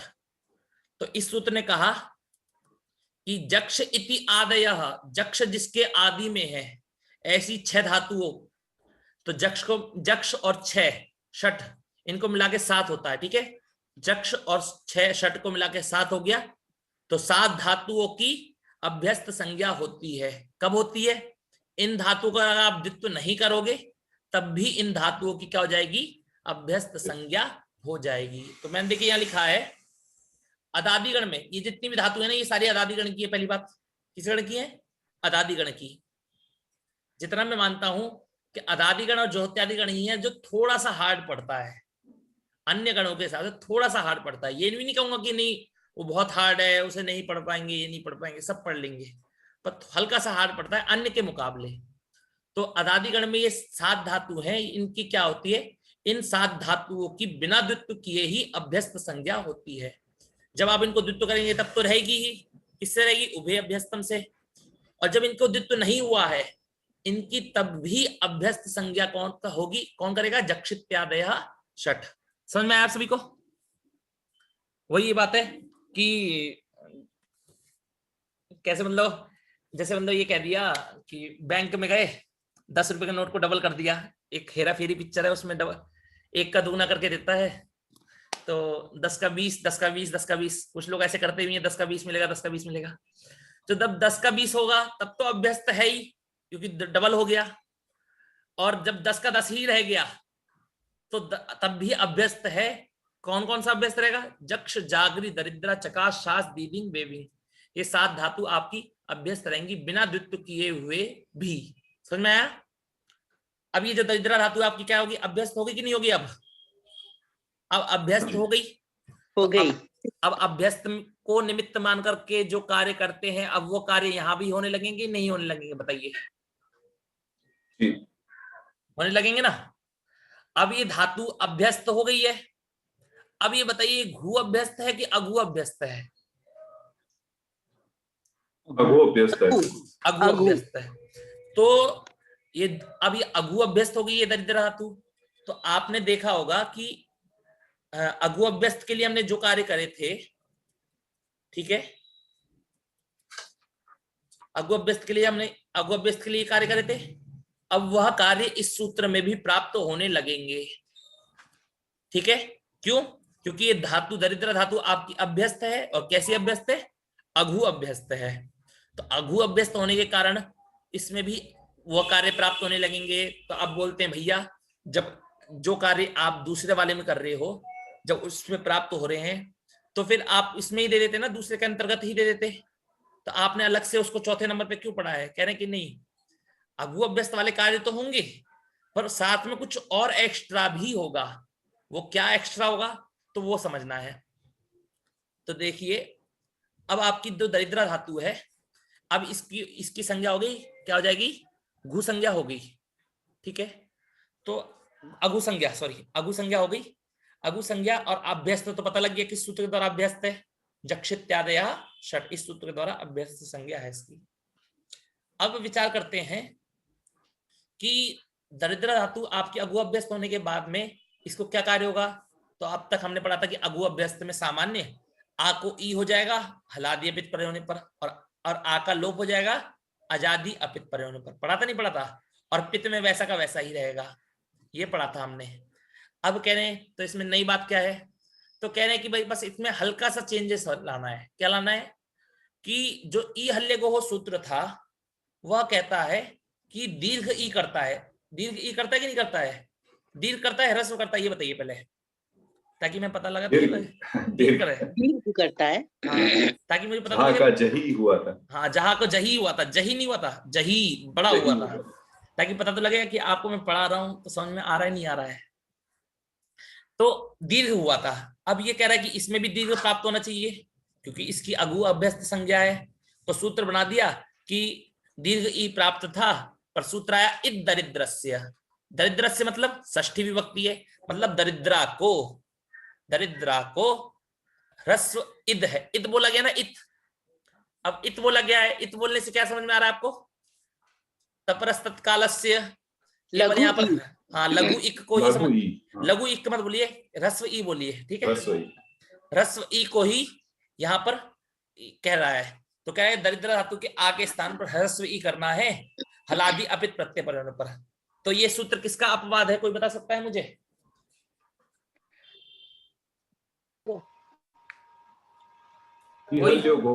बिल्कुल ई हल्ले गोह सूत्र का। क्यों? क्योंकि ई हल्ले गोह सूत्र हलादि अपित प्रत्यय के परे होने पर दीर्घ ई कर रहा था, और इसने क्या कर दिया? ह्रस्व ई कर दिया। ठीक है? अब देखिए, ऐसा नहीं होता कि एक सूत्र से दूसरे सूत्र का अपवाद होता है, क्रम चलाता है, काफी बड़ा क्रम होता है, चल जाता है किसी किसी का बड़ा बड़ा क्रम। जैसे स्नाभ्यस्तयोर आता है सूत्र का अपवाद सूत्र क्या है? ई हल्ले गोह। अब ई हल्ले गोह सूत्र का अपवाद सूत्र क्या है? इत दरिद्रस्य। समझ में आया? तो उसके अपवाद का भी अपवाद है ये। तो अब समझ में आया? तो अब देखिए क्या करना है, आप केवल सब आप लोग सभी अब ध्यान दीजिएगा। अब पित प्रत्यय में दरिद्रा का दरिद्रा ही रहेगा। हलादि अपित में क्या कर देना है? ई, जो हम दीर्घ ई कर रहे थे ई हल्ले गोह से, अब यहां पर इत दरिद्रस्य से ह्रस्व ई हो जाएगी, दरिद्री हो जाएगा। ठीक है? दरिद्री ना होकर के ह्रस्व ई हो जाएगी, दरिद्री। और अजादी अपित में क्या करना है महोदय? आजादी अपित में निकुंज महोदय, आजादी अपित में आ का लोप करना है। बस बिल्कुल आ का लोप कर दिया। अब एक बार मैं आपको बस इसका रूप दिखा देता हूं और फिर आप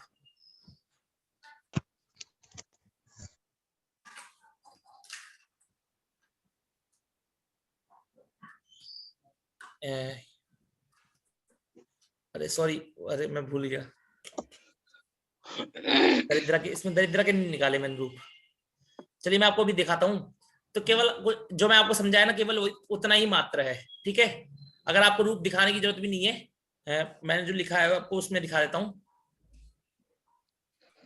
ये ना, जितने भी पित्त प्रत्यय हैं, जितने भी आपके पित्त प्रत्यय हैं, ये जो लाल और हरे से मार्क किए गए हैं, इसमें ये पित्त प्रत्यय है।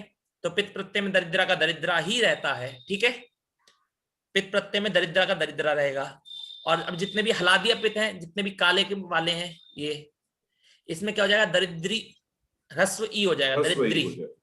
तो ठीक है, तो देखिए अब एक बार रूप चला दे क्या महोदय। और आजादी अपित प्रत्यय ना, आजादी अपित, आजादी अपित में क्या होगा, आ का लोप हो जाएगा, दरिद्र बनेगा केवल। अब रूप एक बार चला देते हैं तो क्या कुछ नहीं होगा, दरिद्राति, दरिद्रतः, दरिद्रंती, दरिद्र प्लस इसको मैं थोड़ा तोड़ के बताता हूँ, ठीक है, ताकि थोड़ा एक तोड़ के अलग से पेज में लिख लीजिए ना, तो हम लोग भी थोड़ा सा साइड में लिख लेते हैं, इसको तोड़ने की जरूरत नहीं है, अलग पेज में। नहीं महोदय, जैसे मैंने आपको ये दिखाया ना, मैंने फोटो ये करके, हाँ हाँ ऐसे ही जी। क्या है कि अभी थोड़ा सा कर लीजिए, तब तक मैं आपको पढ़ाते पढ़ाते इसकी फोटो खींच लेता हूं मैं, तब तक आपको वो, तब तक देखिए। अब केवल क्या करना है आपको, एक बार में बनाते चलिए, पहले पित्त प्रत्यय बना लेते हैं, ठीक है। तो सबको तीसरी में तू याद है? याद है। हाँ, तो अब एक बार बस उनमें केवल दरिद्रा जोड़ते जाइए, दरिद्रा। अब एक मैं ऐसे बोलूंगा, मेरे तुरंत बाद कौन बोलेगा, एक एक पित्त प्रत्यय बोलना है। आप नूतन जी बोलेंगे? आप बोलती हूँ। जी, दरिद्रा, दरिद्राति, दरिद्रा, दरिद्रासी, दरिद्रामी, दरिद्रातु। बिल्कुल सही। अब तासा आया ना, अब तासा ये आपके लंग लकार के हैं, तो दरिद्रा से पूर्व में अ बिठा लीजिए, अदरिद्रत, अदरिद्रात। अच्छा, अदरिद्रात, अदरिद्रास, अदरिद्रास होगा, फिर बाद में स को विसर्ग हो जाएगा, ठीक है। अदरिद्राह, हाँ बिल्कुल सही, ससजुषोरु खरवसानय और विसर्जनीय से विसर्ग होने के बाद विसर्ग हो जाएगा, तो दरिद्रा, अदरिद्राह बन जाएगा। अब देखिए, अब अपित आजादी पित प्रत्यय में लगाइए, आजादी पित में भी दरिद्रा का दरिद्रा ही रहेगा। हाँ, तो लगाइए, आप बोलिए। दरिद्रात नहीं, दरिद्रावह, दरिद्रामः। पहले आनी से स्टार्ट करिए ना, आनी से। दरिद्रानी, दरिद्रावह, दरिद्रामः। हाँ, दरिद्रावहे, दरिद्रामहे। हाँ, दरिद्रावह, दरिद्रई, दरिद्रावहै, दरिद्रामहै रह गया। हाँ ठीक है। फिर हाँ, अब और अम आया तो अम लंग लकार का है, अम लंग लकार का है, अदरिद्रा, अदरिद्रम, अदरिद्रम, यस बिल्कुल सही। अदरिद्रव, सॉरी, अदरिद्रम नहीं होगा, अदरिद्राम। अच्छा, वो आ आजादी है, लेकिन वो पित्त वाला है, पित्त का है ना, प्रत्यय है। हाँ, यहाँ कंफ्यूजन हो जाता है अव और आम। अब एक बार मैं आपको जो फोटो दिख रही है मेरी ऊपर वाली, हाँ, तो अब इसमें जो काले में मार्क है, उसमें आप ये सारे काले वाले हलादी अपित हैं। हाँ, तो आपको क्या करना है, कुछ नहीं करना है, इसमें दरिद्रा की जगह दरिद्र से ह्रस्व ई हो जाएगा, दरिद्री। अब ई लगा के दरिद्री दरिद्री जोड़ते रहिए केवल, सब में जोड़िए। एक मिनट, मेरे में पॉपअप आ रहा है योर बैटरी इज लो, तो उससे ये ढक गए हैं। हाँ, तो अभी ठीक हो गया, सॉरी, अब हट गया वो। हाँ, अब जोड़िए एक बार। आप एक मिनट आप रुकिए, कोई और है क्या, संचिता जी?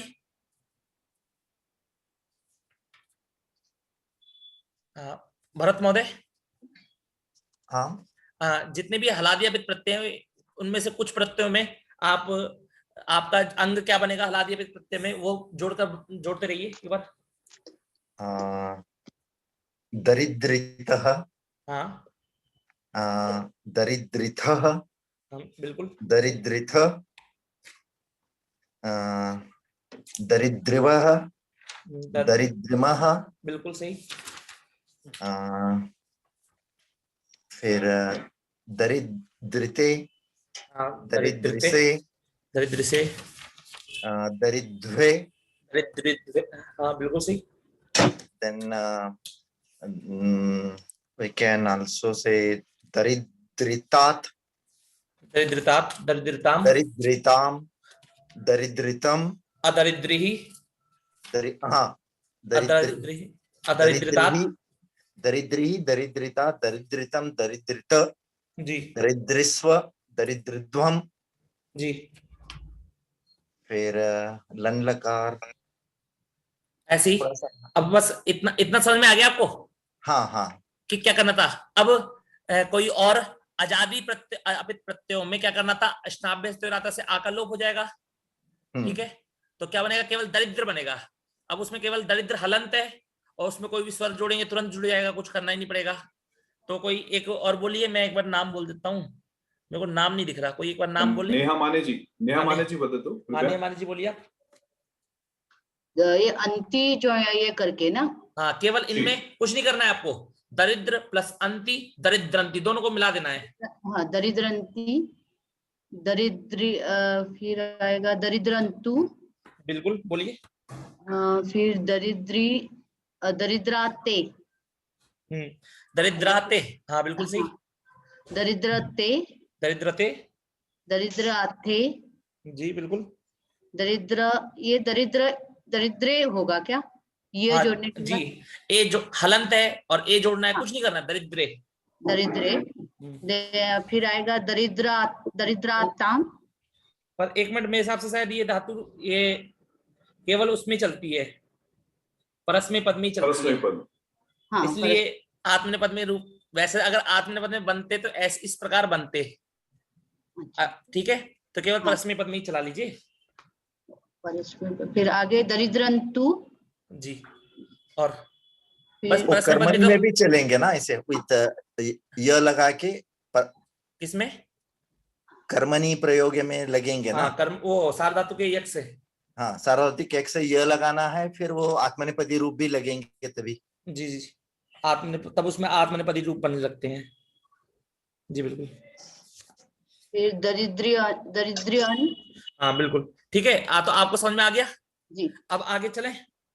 अब एक बार जहा के लिए देख लेते हैं, ज्यादा टाइम न लेते हुए, अभी तो समय है हमारे पास ये 10 मिनट। जी बिल्कुल। अब देखिए जहा धातु है, अब ये जहा धातु कैसी है, ओहाक त्यागे धातु थी, बताया था आपको, ओहाक त्यागे, उसको द्वित्व कर दिया तो हा धातु को क्या बना, जहा बना। अब ये जहा धातु कैसी है, ये जक्ष इत्यादि यहाँ षट में नहीं पड़ी गई है, पर इस धातु को द्वित्व हुआ है, इस कारण से ये क्या है, अभ्यस्त है हमारी। हा हा झहा जहा, ठीक है। हा धातु को द्वित्व करने पर जहा बनता है। प्रक्रिया क्या है, हा, फिर उसके बाद ह्रस्व सूत्र से हा, फिर कुहोश्चु, हा के स्थान पे झ हो गया, झहा, फिर अभ्यासे चर्चा जहा, ठीक है। अब जहा बन गया आपका। अब जहा, अब ये कह रहा है कि जहां आपकी अघु अभ्यस्त है, तो मैंने वही बताया था आपको कि आ को क्या करना है, कुछ नहीं करना आपको, पित्त में जहा का जहा ही रहेगा, हलादी अपित में क्या करना है, आ को ई करना है, और अजादी अपित में आ का लोप करना है। यह सूत्र कहता है कि जहा के स्थान पर ई आदेश होता है विकल्प से। क्या होता है, जहा के स्थान पर आ के स्थान पर ह्रस्व ई आदेश होता है, विकल्प से होता है, मतलब कि एक पक्ष में ह्रस्व ई होगा और एक पक्ष में दीर्घ ई होगा, तो इसके दो रूप बनेंगे, ठीक है, इसके दो रूप बनेंगे। इतना समझ में आया आपको। अब जैसे कि आपका आया तह प्रत्यय आया, जहा धातु है आपकी प्लस तह प्रत्यय आया। अब अब इसके जब ये तह कैसा प्रत्यय महोदय आपका, नहीं अपित तो है, वो तो बात ठीक है, बिल्कुल हलादी अपित। देखिए प्रत्यय की पहचान तब तक नहीं हो पाएगी ना, तब तक कार्य नहीं कर पाएंगे आप लोग को समझ में आ रहा है ना, प्रत्यय की पहचान के ऊपर ही कार्य हो रहा है ये सारा कि हलादी है कि आजादी है, पित है कि अपित है, उसको देखकर पित अपित हलादी अपित इन सबको देख के ही कार्य कर रहा है। तो अब हलादिया पित है, तो सूत्र पहले पढ़ा था आपने, ई हल्ले गो हो, ठीक है। वो क्या करता है, ये अघु अभ्यस्त है तो आ को ई कर रहा था, दीर्घ ई, केवल दीर्घ ई कर रहा था। तुरंत सूत्र आया जहा तेज चा, वो कहता है जहा के आ के स्थान पर ह्रस्व ई होता है, पर विकल्प से होता है। मतलब कि एक पक्ष में आप ह्रस्व ई करेंगे और दूसरे पक्ष में जो प्राप्त था आप वो करेंगे। तो दूसरे पक्ष में क्या प्राप्त था, ई हल्ले गो से दीर्घ ई प्राप्त था, और ह्रस्व ई दोनों। ठीक है। तो इसमें एक बार ह्रस्व ई जोड़ देंगे तो क्या बन जाएगा आपका, जहीतः। जहीतः, और एक बार दीर्घ ई जोड़ेंगे तो जहीतः, ठीक है। समझ में आया आपको? तो इसमें से दोनों में कुछ भी कर सकते हैं। हाँ बिल्कुल, आप जहीतः बोलिए या जहीतः बोलिए, दोनों के दोनों आपके शुद्ध हैं। गलती करने से भी सही रहेंगे। हाँ, गलती करने से भी सही रहेंगे, इसमें केवल इसमें मात्र, ठीक है। और यदि आप दरिद्रा में दरिद्रीतः बोलेंगे तो गलत हो जाएंगे, ठीक है। दरिद्रतः उसमें ह्रस्व ई ही रहेगा केवल। इस सूत्र ने क्या करा, इस सूत्र ने भी जो दरिद्रा में हुआ वही कार्य किया, पर इसने विकल्प से किया, और दरिद्रा ने विकल्प से नहीं किया, नित्य किया है। नित्य मतलब समझ आ रहा है ना आपको? हाँ। नित्य मतलब उसने मतलब वो विकल्प मतलब नित्य मतलब हमेशा के लिए किया है, और विकल्प से मतलब ये दो पक्ष बनेंगे इसमें, ठीक। अब चलते हैं, अब ये भी हो गया, एक आपने ये पढ़ लिया। अब एक बार तुरंत पढ़ लेते हैं, मेरे पास 5 मिनट का टाइम और है। आचहु, ठीक है। आचहु सूत्र कहता है, अब देखिए इसमें भी हऊ आ गया महोदय, भरत महोदय। हाँ हाँ, तो अब कुछ समझ में आ रहा है, हऊ कहने का मतलब क्या है? सप्तमी एकवचन में ही प्रत्यय के परे होने हऊ पर, हो गया। केवल ही प्रत्यय के पर कार्य करेगा। अब ये क्या कह रहा है, ये कह रहा है च मतलब और, तो कह रहा है भैया और क्या कहना चाहते हो, तो कह रहा है कि मैं, ये सूत्र कह रहा है कि मैं भी जहा के आ के स्थान पर आ करूंगा, पर विकल्प से करूंगा। जहा के आ के स्थान पर आ करूंगा, विकल्प से करूंगा। कब करूंगा, ही प्रत्यय बाद में हो। तो अब देखिए, जहां आया, जहा धातु है आपकी, जहा प्लस आया बाद में ही प्रत्यय आया, ठीक है। अब सबसे पहले आप लोग बोलते जाइएगा, ये ही प्रत्यय कैसा प्रत्यय है आपका? हलादी हलादिया पित। तो क्या प्राप्त था पहले, सबसे पहले यहाँ पर सबसे पहले क्या प्राप्त था? ई हल्ले आका ई होता, आपको ई हो जाता, दीर्घ ई हो जाता, ई हल्ले गो से, ठीक है। फिर सूत्र आ गया ये जहातेश्च, ऊपर जो दिखाया अभी, इसने कहा कि रस्व ई होगा विकल्प से, ठीक है। तो इसने ई हल्ले गो सूत्र को बांध दिया। ई हल्ले गो नित्य से दीर्घ ई कर रहा था, इसने विकल्प से करवा दिया, रस्व ई और दीर्घ ई। अब ये कह रहा है कि अब यहां पर दीर्घ ई प्राप्त था, तो यहां पर एक रूप बनना चाहिए था जही ही, ठीक है। और दूसरा रूप क्या बनना चाहिए, पहले एक रूप बनाते जही ही और दूसरा वो पहले जही ही, ठीक है। जही। अब सूत्र आ गया आचहु, इसने कहा कि ई के स्थान पे, ई के ही परे होने पर आ के स्थान पर आ भी होता है। तो अब कितने रूप बनेंगे, 3 रूप बनेंगे, नहीं बनेंगे? हाँ। अब 3 रूप बन जाएंगे। और आ 3 हो गए। हाँ, तो पहला रूप क्या बनेगा आपका, मैं दिखा देता हूं। पहला रूप आपका बनेगा, इसको जोड़ देता हूं। पहला रूप आपका बनेगा जहा ही, ठीक है। फिर जहा में हमने ह्रस्व ई लगाया, तो क्या, और जही ही। फिर हमने दीर्घ ई लगाया, जही ही, ठीक है। तो इसके 3 रूप बन गए, नहीं बन गए? अब एक और सूत्र आता है, वो कहेगा कि भैया तुम बहुत ज्यादा झंझट कर रहे हो, कभी 2 कर रहे हो, कभी 3 बना रहे हो। मैं देखो अब 1 बनाऊंगा, और जो तुम कार्य कर रहे हो मैं उसको पूरा निषेध कर दूंगा। तो मैंने यहाँ लिखा है, इस प्रकार जहा के आ को एक पक्ष में आ होता है, दूसरे पक्ष में ई होता है, और तीसरे पक्ष में दीर्घ ई होता है। समझ में आया? अब आया सूत्र आया लोपो ई। ये सूत्र कहता है कि जहा के आ का लोप होता है। अब इसने कुछ नहीं करा, आ को चेंजेस नहीं करे, सीधा लोप ही कर दिया। कब? यकार आदि सार्वधातुक प्रत्यय के परे होने पर, यकार आदि में हो ऐसे प्रत्यय के परे होने पर। तो देखिए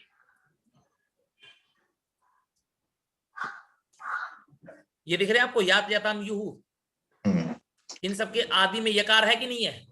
हाँ। तो ये सारे आपके कैसे हैं, यकार आदि हैं और सार्वधातुक हैं। तो ये कह रहा है, समझ में आया, यकार आदि और सार्वधातुक हैं, क्योंकि लट लोट लंग विधिलिंग सार्वधातुक होते हैं। अब इसने कहा कि यकार आदि सार्वधातुक प्रत्यय के परे होने पर जहा के आ का लोप होता है। अब देखिए जहा है, तो जब आ का लोप कर देंगे जहा में, तो क्या बचेगा? जह। जह। जह। अब जह बनेगा, बचेगा। अब इसमें अब एक बार जोड़ देंगे, याद जोड़ेंगे तो फिर से आ गया ना, कोई फर्क ही नहीं पड़ेगा। नहीं कहाँ पड़ा, नहीं। फर्क नहीं पड़ेगा। याद देखिए, याद आ गया तो उसमें आ है ना, नहीं, इसलिए याद वो में लोप नहीं। करने का कोई मतलब नहीं रहा। देखिए, अगर अगर आ लिखते हम, ठीक है, तो बनता रूप आपका जहायात। जहायात। पर लेकिन ये आ बदलाव रहता, दिया है। आ रहता और ये हला दिए, तो यहाँ पर जहियात। आ को ई हो जाता, ई हल्ले को से जही बन जाता। तो जहियात और जहियात ये दो रूप बनते, ठीक है। हाँ हाँ। पर लेकिन अब इसने कह दिया कि आ का लोप कर दो, जहियात। तो जहियात, जहियाताम, जह्युहु, जहियाह, जहियातम, जहियात, जहियाम, जहियाव, जहियाम। खत्म कर दिया पूरा, पूरी कहानी खत्म कर दी, निपटा दी। बोले कि बहुत सिंपल है, यकार आदि होगा तो आ का लोप कर दो, ठीक है। अब एक बार मैंने फोटो जहां की मैंने तो खींची थी मैंने फोटो, एक लेकिन बार ये सिर्फ विधिलिंग में होगा ना। विधिलिंग में। हाँ विधिलिंग में, यकार क्योंकि यकार क्योंकि यकार आदि प्रत्यय आपको विधिलिंग में ही मिलेगा, इसलिए आपको विधिलिंग में ही होगा। अरे मैं ध्यान नहीं आ रहा मेरे, जहां ये रहा, मैंने खींची थी फोटो इसकी। तो ये देखिए, इसके रूप कैसे बनेंगे? जहां रहेगा आपका किसमें? पित प्रत्ययों में आपका जहां रहेगा। पित प्रत्यय जोड़ दीजिए सारे, जहाती, जहासी, जहामी, जहातु और अजहात, अजहाहा, और फिर अजादी पित जोड़, अजादी पित जोड़े तो जहानी, जहावा, जहामा, ठीक है। अब जितने भी आपके हलादी अपित प्रत्यय, तो सूत्र था आपका जहातेश्च, विकल्प से एक बार दीर्घ ई होगा, एक बार ह्रस्व ई होगा। तो क्या देखिए, जहिता, जहिता, जहिथा, जहिथा, जहीवा, जहीवा, ठीक है। अजहिताम, अजहिताम, अजहितम, अजहितम, अजहीवा, अजहिमा, ठीक है। जब आप गए आप किसकी तरफ? आचहु, अब आया ही, तो जहातु, जहितात, जहिताम, ठीक है। अब जहा ही बनाया ना इसमें, जहा ही, जही ही, तो इसमें एक और, ये देखिए गलती से नीचे आ गया है, जहा ही, जही ही, जही ही, तीन रूप बने हैं, बने नहीं बने हैं? तो कौन कौन से? एक तो जहा ही, एक जही ही, एक जही ही, तीन रूप बने हैं। किस सूत्र के द्वारा बने तीन रूप, बता सकता है कोई? आचाहु, ठीक है, आचाहु के द्वारा बने हैं। अब चले लंग लकार में चले गए, विधिलिंग में, तो यात आया, यकार आदि प्रत्यय आ गया, तो आ का लोप हो गया, किससे? लोपो यी, तो जहियात, जहियाताम, जह्यु, जहियाहा, जहियातम, जहियात, जहियाम, जहियाव, जहियामा, आपका ये जहा खत्म हो गया, ठीक है। आप सभी को समझ में आ गया? एक एक धातु पकड़ के ऐसे चलेंगे तो कितनी धातु याद रखनी पड़ेगी हम लोग को? महोदय ये जो मैं पढ़ा रहा हूं मैं आपको, ये विशेष धातु है आपकी। ना मैं वही आपको बात नहीं कर रहा हूँ, आप तो बहुत कष्ट लेके पढ़ा रहे हैं मुझे। एक एक धातु के लिए एक एक सूत्र सूत्र है, एक एक धातु के लिए एक एक सूत्र बना है। जैसे देखिए, मैं बताता हूं आपको कि 1930 धातु है, 1930 धातुओं में से आप ये मान लीजिए कि कम से कम 1850 धातु, मतलब 70-80 धातुओं को छोड़ करके सारे धातुओं के रूप आप एक जैसे बनेंगे। और वो 70-80 धातु कैसे बनती हैं, बस वो सीखना है। और उस 70-80 में भी ये मत सोचिएगा हार्ड है ज्यादा, नहीं। जैसे देखिए, जहा, ये जहा और दरिद्रा, ये दोनों अलग अलग हैं, पर इन दोनों में अघूस अभ्यस्त होने के कारण एक जैसा ही ईहल्य को ये सब प्राप्त था, बस जो चेंजेस था वो बता दिया हल्का सा। इसी प्रकार आपका अदादी और ज्योत्यादिगण ही कठिन पड़ता है थोड़ा बहुत, क्योंकि अदादी और ज्योत्यादि की दोनों धातुओं को मिलाकर ही 70-80 कुछ धातु होती हैं, वरना सारा आसान है, ठीक है। और मैं आपको बिल्कुल आसान तरीके, जितना हो सके उतने आसान तरीके से आपको समझाने की कोशिश करूंगा, ठीक है महोदय। जी। आचहौ और लोपो ये सिर्फ जहां में ही लगेंगे? हाँ जी, बिल्कुल जहां में ही लगेंगे। क्यों? आपका प्रश्न का उत्तर देखिए, आपको इसकी संख्या दिखा देता हूं मैं आपको। हाँ, 118, 117 है। देखिए, सबसे पहला सूत्र क्या था आपका? जहातेश्च। हाँ, तो 116। यहां से जहातेश्च से जहा के लिए नाम आ गया, जहा का नाम आ गया, ठीक है। हाँ, कि जहा को विकल्प से करना है। फिर उसके बाद तुरंत दूसरा सूत्र आया, आचाहु। अनुवृत्ति हुआ। ये कौन सा सूत्र है उसके आपका? साथ ही है, उसके अगला सूत्र है, कंटिन्यू ही है वो। हाँ कंटिन्यूस है, चला देना, नहीं तो उसका अगला सूत्र ही है। रहते हैं। तो इस कारण से क्या हुआ कि इसने देखिए, पहला उसने पहले पूर्व वाले सूत्र में जहा के आ को ह्रस्व ई होता है विकल्प से, तुरंत आया आचाहु। तो अब किसकी बात चल रही थी, टॉपिक किसका उसी चल रहा था, की। तो जहां का चल रहा अगले था, अगले। तो जहां को ही पकड़े रखेंगे हम कि जहां के आ को ही आ होता है ही प्रत्यय के परे होने पर। फिर उसके बाद अब लोपो ई आया, अब लोपो ई उसके बाद का सूत्र है, देखिएगा 118 का, ठीक है। अब इसमें लोपो ई में भी बस कहा कि लोप होता है ये परे होने पर। अब क्या भैया इसका क्या बना, तो कह रहे हैं कि जहां के आपको जो आप टॉपिक किसका चला था, जहां का, तो जहां के आपको का लोप होता है ये परे होने पर। तो टॉपिक ये है कि जहां के आ, कितना टॉपिक है, जहां के आ, तो यहाँ के जहां के आ को ही कार्य कर रहे हैं।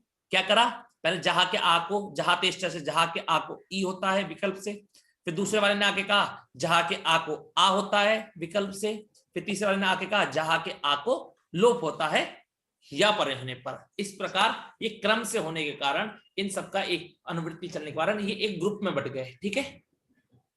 तो मतलब जहां में ही ये तुम्हें सूत्र लगेंगे, मतलब 4000 में से ये 3 सूत्र केवल जहां में ही लगेंगे आपके, ठीक है। ये इतना था, धन्यवाद महोदय। हाँ। अब देखिए मैं आपको थोड़ा समझा देता हूं। अगली कक्षा में ये ग्रहिज्या वै व्यधिवष्टि, ये सूत्र संप्रसारण किसे कहते हैं ये बताया जाएगा, संप्रसारणाच्च सूत्र हलह, और ये सोचा था मैंने आज ही बता दूंगा पूरा, पर लेकिन थोड़ा विस्तार से समझाते हुए समझ में आए सबको, इसको बताते हुए थोड़ा वो हो गया। और आगे के भी सूत्र हैं, और मैं कोशिश करूंगा 2 कक्षा में, अग्रिम 2 कक्षा में आपका पूरा अंग कार्य खत्म करवा दिया जाए। अंग कार्य आपका खत्म समाप्त हुआ, संपन्न हुआ, तो आप ये समझने लग जाए, उसके अगले दिन से आप भवादिगण की धातु को बनाने लग जाएंगे। और ज्यादा से ज्यादा आपके 2 या 3 क्लास लूंगा, 2 क्लास में आपको, 2 या 3 क्लासेस में आपको सारी की सारी भवादिगण की धातुओं को बनाना सिखा दूंगा। जितनी भी 1000-1500 धातु होती हैं, वो सारी धातु आपको चुटकी बजाते आ जाएंगी बनानी, ठीक है। तो 3-4 क्लासेस बाद आप ये मान लीजिए कि आप रूप बनाने लग जाएंगे सारे, ठीक है। आज की कक्षा को यहीं पर रखते हैं। ठीक है जी, नमस्कार। जो भी किसका भी क्वेश्चन हो आप ग्रुप में शेयर कर सकते हैं। अभी इसीलिए हम लोग अभी क्वेश्चन आंसर नहीं लेते हैं, तो आप क्वेश्चन जो भी है, दोनों क्वेश्चन खुले हैं। जरूरी नहीं है कि आप लिख कर ही दें, प्रश्न पूछे, आप ग्रुप में ऑडियो से पूछ लीजिए। आप उसमें, आप ग्रुप में ऑडियो से पूछेंगे तो मैं आपको ऑडियो से जवाब दूंगा, और आपके और हमारे बीच की बात रहेगी। ऑडियो में क्या है, जैसे आप में से यहाँ पूछ रहे हैं ऐसे ऑडियो में वहां भी पूछेंगे, ठीक है ना। और उसका जैसा हो सकता है उसके हिसाब से मैं विचार करके आपको बताता रहूंगा आपको। हमारा समय भी बचेगा और कक्षा का में पढ़ने का ज्यादा मौका भी मिलेगा, ठीक है। तो 15 मिनट 20 मिनट बच जाएंगे हम लोग की कक्षा में। जी महोदय, ठीक है महोदय, आज की कक्षा रखते हैं यहीं पर। हाँ जी सर, अब आप थोड़ा शांति मंत्र कर लीजिए। जी महोदय।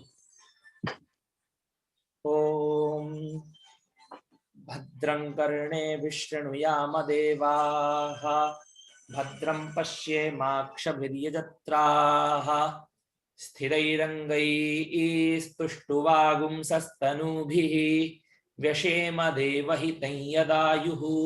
स्वस्ति न इन्द्रो वृद्धश्रवाः, स्वस्ति नः पूषा विश्ववेदाः, स्वस्ति नस्तार्क्ष्यो अरिष्टनेमिः, स्वस्ति नो बृहस्पतिर्दधातु।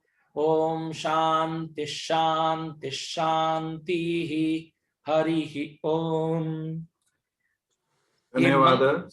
मंगलाचरण किस लिए करते हैं, देखिए मंगलाचरण किस लिए करते हैं और कितने प्रकार का होता है, एक फोटो खींच के भेजूंगा मैं, उसमें आपको पढ़ने के बाद आपको समझ में आ जाएगा कि मंगलाचरण हम किसी कार्य के प्रारंभ में किस लिए करते हैं और कैसे कितने प्रकार का होता है मंगलाचरण। सामान्यतः मंगलाचरण 3 प्रकार का होता है। एक होता है नमस्कारात्मक, जिसमें हम अपने इष्ट देवता को नमस्कार करते हैं। दूसरा होता है आशीर्वादात्मक, जिसमें हम अपने छोटे को आशीर्वाद देते हुए उसे मंगलाचरण करते हैं, ठीक है ना। जैसे हमने कोई कार्य करना, जन्मदिन पे आशीर्वाद दे रहे हैं, जन्मदिन पे तो एक मंगलाचरण किया श्लोक के द्वारा, तो आशीर्वादात्मक होता है। एक होता है वस्तु निर्देशात्मक, जो किसी भी वस्तु को निर्देश, मतलब किसी वस्तु को देख करके उसकी वस्तु के लिए करा जाता है। जैसे कहते हैं नत्वा सरस्वतीम देवीम शुद्धाम गुण्याम करोमि हम, तो पहला तो उन्होंने लाइन में कह दिया कि मैं सरस्वती देवी को, जो शुद्ध गुणों से युक्त है, उन सरस्वती देवी को नमस्कार करता हूं। फिर दूसरा कह रहे हैं कि